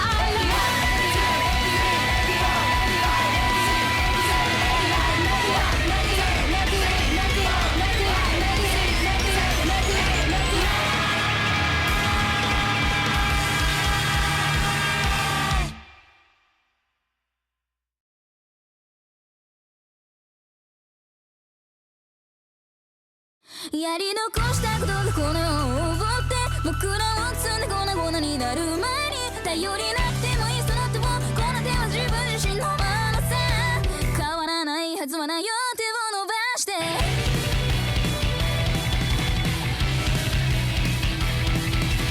ざっと今かれ声が聞こえる泣いている足跡が今誰かの声を消した朝いつになっても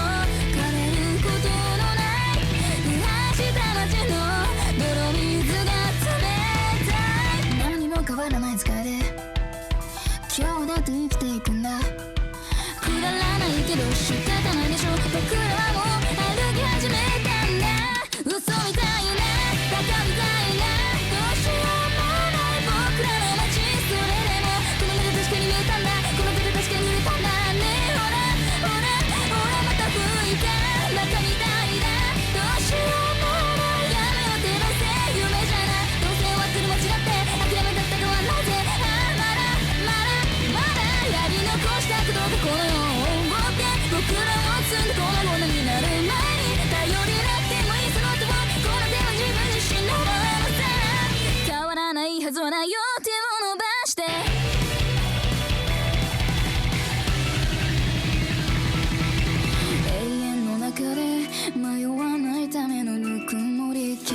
な君に届くことなく散ってゆくささがりそんなはずはない逃げないでしょ簡単に言わないでいつも通りの世界を今日だってかけてゆくんだ滑り落ちたら掴んでやろう灰色の空その中で開く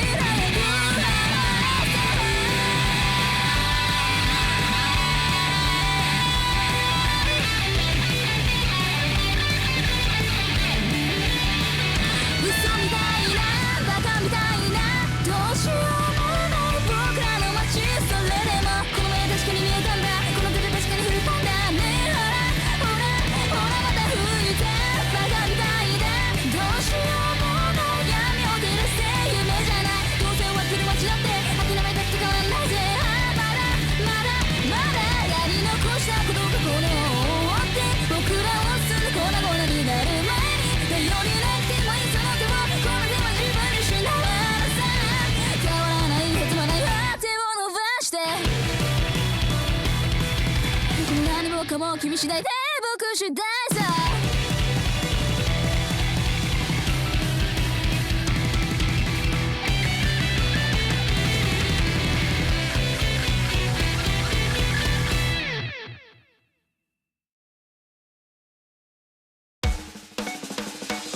If everyone is not special, maybe you can't be what you want to be. それぞれの答えにつかる。One, two, three, four, five, six, seven, eight, nine, 10, 11, 12, 13, 14, 15.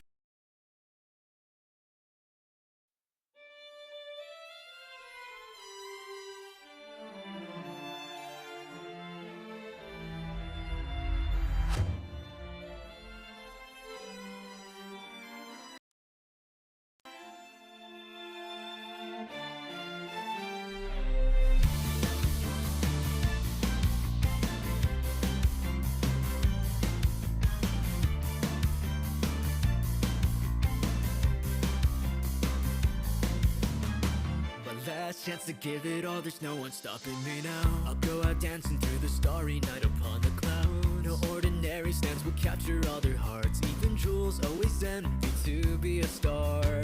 I'll give my all until I fall down to the ground and I see all of the blood and sweat and tears, they're always necessary. Out on the stage, yeah, that's where I belong. I will yearn, I will pray to make it my throne. I set the world on fire. I've never seen such a liar. I've got it in my blood, this is what I love. This lie is love, and this lie is a gift to the world. And don't forget, it is I who is by your side. Look at me, I'll risk my life, I'll give it up to you. Everything for you, oh, after all this time I have has always been a gift from you. All I want is to take a wish and grant you everything that you desire, all that you require, oh, just to see your face once more is what I'm wishing on a star for. Why is it people say they love you when you're gone from their life? They'll underestimate you if you never give it one try. But when you start it won't get easier from here. You will always have to fight year after year. Shining the sadness in me. I've got it in my blood, this is what I love. This lie is love and this lie is a gift to the world. Now I forgot about the person I was.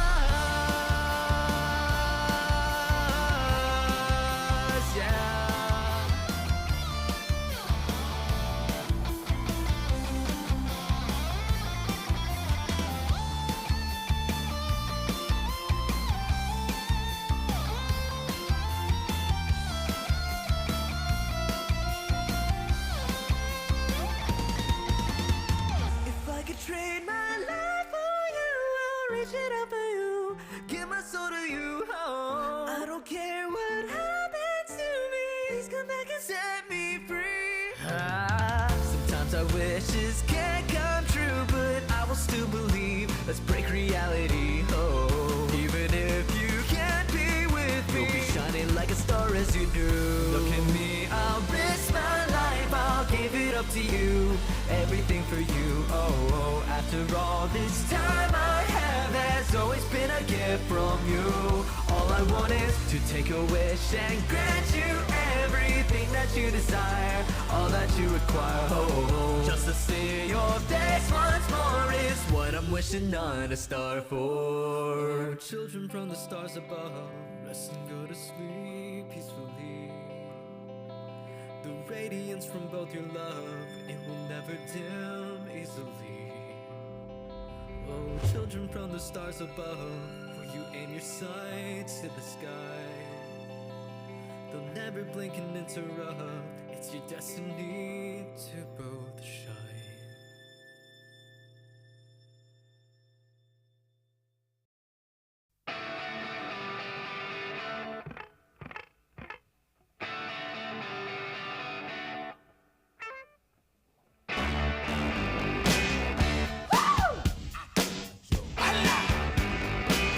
Darling, you got to let me know.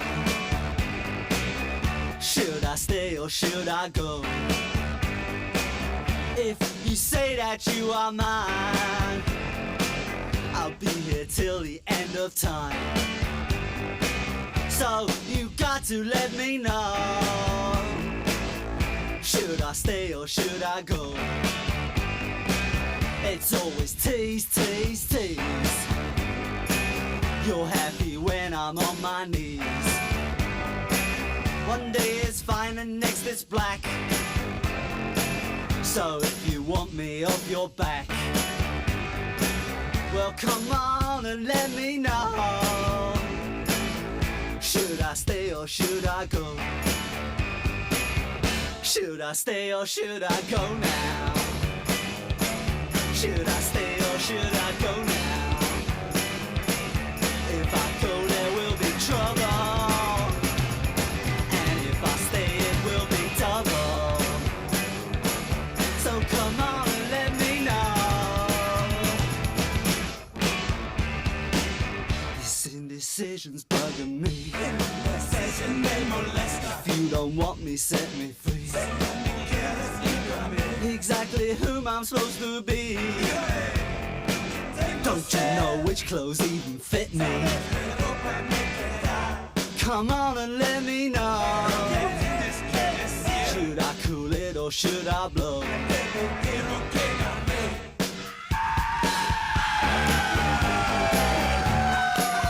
Split.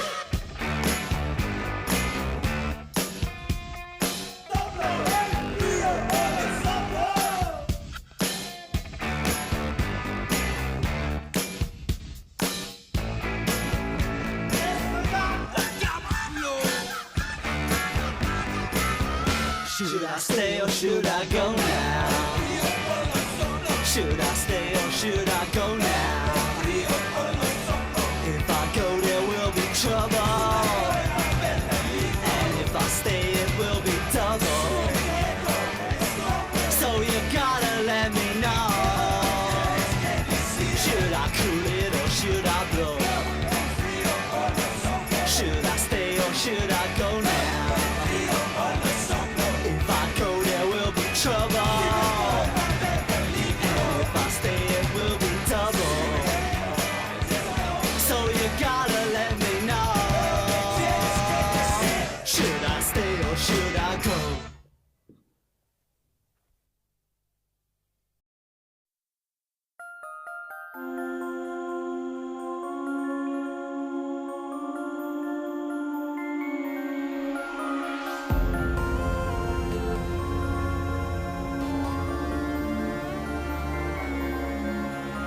Welcome you underground with open arms. You knew how fragile their souls were to your abuse. I let you roam around carefree. They're not your enemies.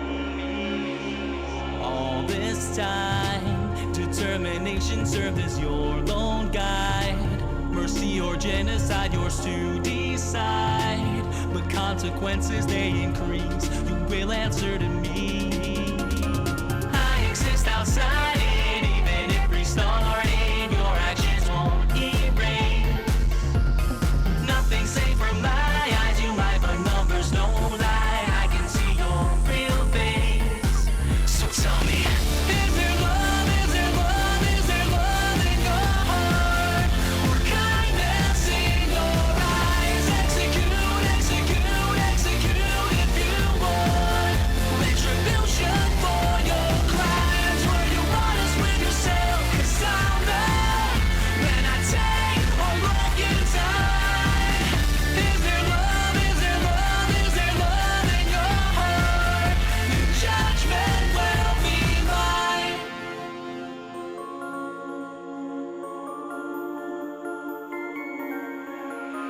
might be fun, but your brutality can't be undone. And you know you don't wanna get dunked on, so contemplate your cruelty. Only killers play dirty. Spare their lives, consider twice before being unkind, or you will end up having a bad time. No puns to make because it's true, the joke will be on you. I exist outside it, even if restarting, your actions won't erase. Nothing's safe from my eyes, you might, but numbers don't lie. I can see your real face. So tell me, is there love, is there love, is there love in your heart? Or kindness in your eyes? Execute, execute, execute if you would. Retribution for your crimes. Were you honest with yourself? 'Cause I'm not. When I take or let you die. Is there love, is there love, is there love in your heart? Your judgment will be mine. So I've got a question for you. Do you think even the worst person can change? That everyone can be a good person if they just try?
How many times are you gonna try to shut me out? I told you once, told you twice, I ain't turning back around.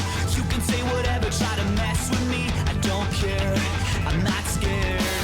You don't have to say you're sorry, save your sympathy. With a friend like you, I don't need an enemy. I would give you time if you were worth it, but guess what? You're not worth it.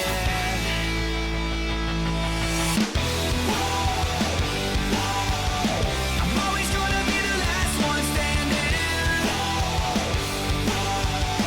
because I'm never gonna give up trying.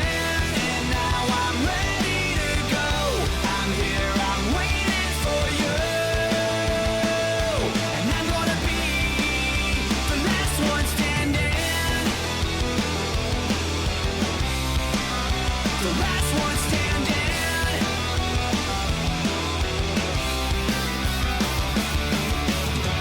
Did you think that I would surrender easily? But just like that, you were getting rid of me. Is that the way you saw it all go down? I don't think so. There's not a word you can say I haven't heard before. So give it up, unless you want a little more. You think you're pretty tough, so let's throw down. It's alright, I'm alright.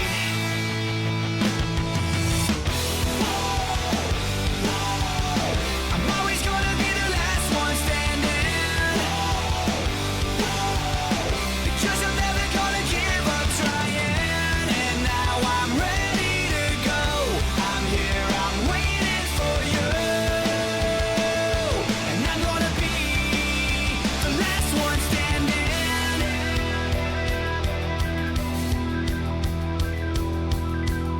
I won't give up, I keep trying. It's not over, I keep fighting. I won't give up, I keep trying. It's not over, I keep fighting. I keep fighting.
universe where I stand. Ma, I can feel it. 10, 10, 10, 10, soon you'll see it. Jan, Bian, watch the world ignite with power.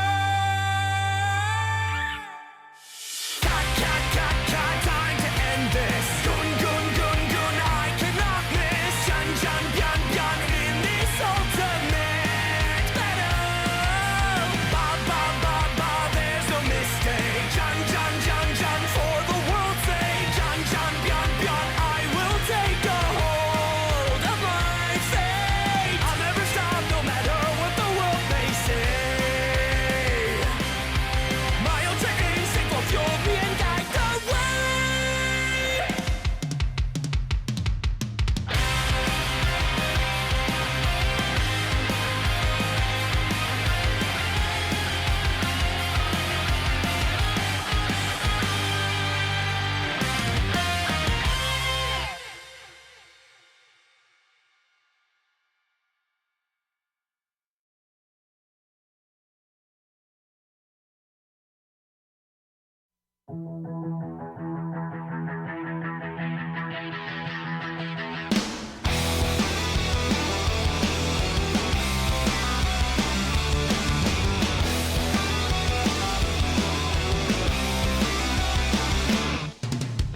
How many times are you gonna try to shut me out? I told you once, told you twice, I ain't turning back around. You can say whatever, try to mess with me, I don't care, I'm not scared. You don't have to say you're sorry, save your sympathy. With a friend like you, I don't need an enemy. I would give you time if you were worth it, but guess what? You're not worth it.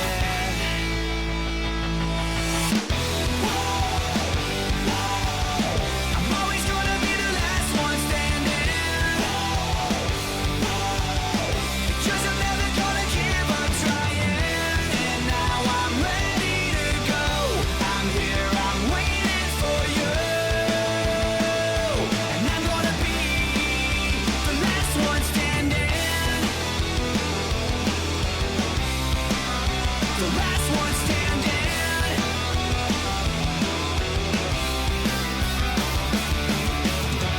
Did you think that I would surrender easily? That just like that, you were getting rid of me? Is that the way you saw it all go down? I don't think so. It's not a word you can say I haven't heard before. So give it up, unless you want a little more. You think you're pretty tough, so let's throw down. It's alright, I'm alright.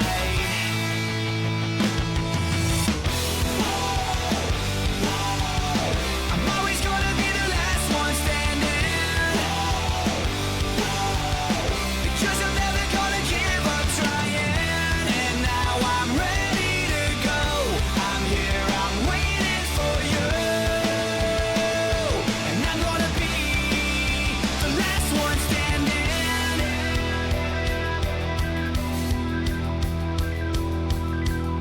I won't give up, I keep trying.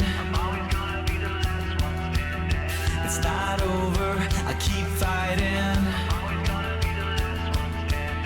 I won't give up, I keep trying. It's not over, I keep fighting. I keep fighting.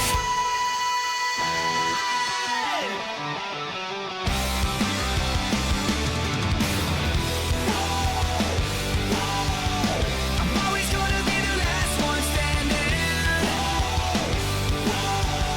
because I'm never gonna give up trying. And now I'm ready to go. I'm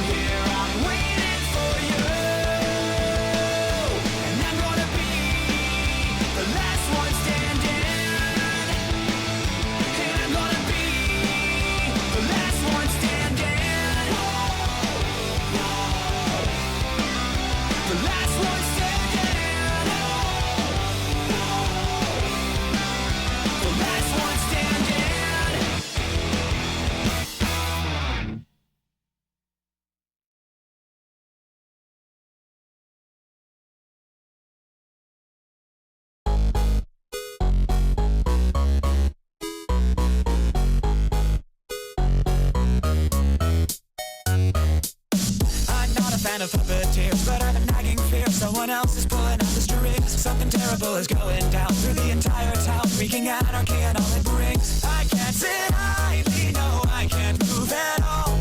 I curse the name, the one behind it all. Discord, I'm howling at the moon and sleeping in the middle of a summer afternoon. Discord, whatever did we do to make you take the world away? Discord, are we a prey alone, or are we just a stepping stone for taking back the throne? Discord, we won't take it anymore, so take your tyranny away.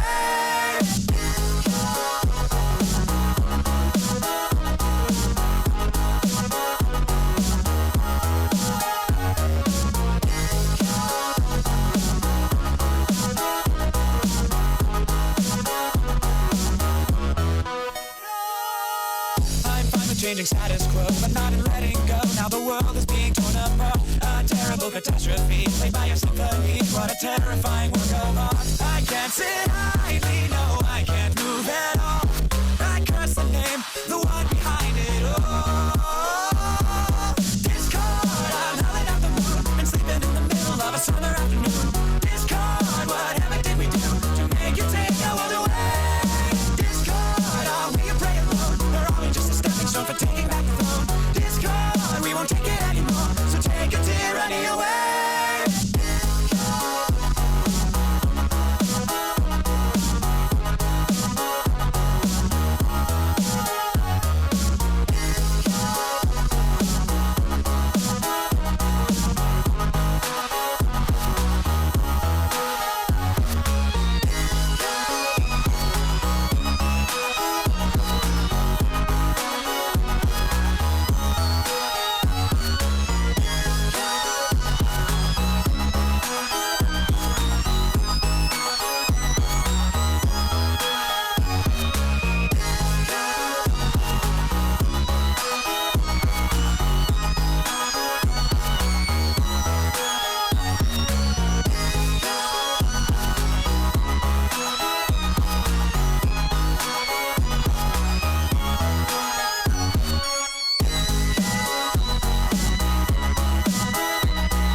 And sleeping in the middle of a summer afternoon. Discord, whatever did we do to make you take our world away?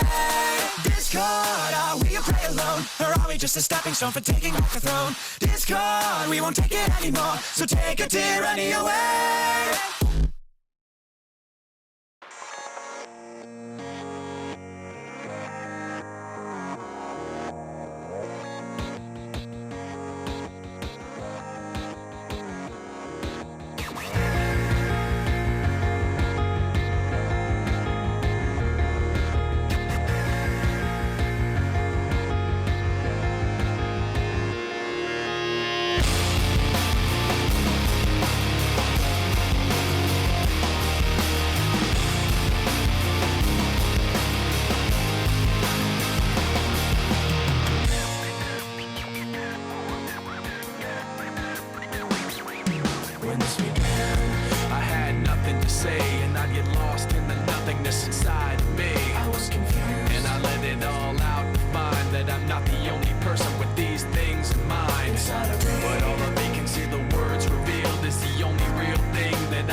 I wanna heal, I wanna feel what I thought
perder o nariz. Olha, eu vou te dar alô, que é pra você se mancar. Olha, eu vou te dar alô, que é pra você se mancar. Se você saiu por aí e não conseguiu arranjar alguém, deixe que alguém saia por aí e consiga arranjar você, porque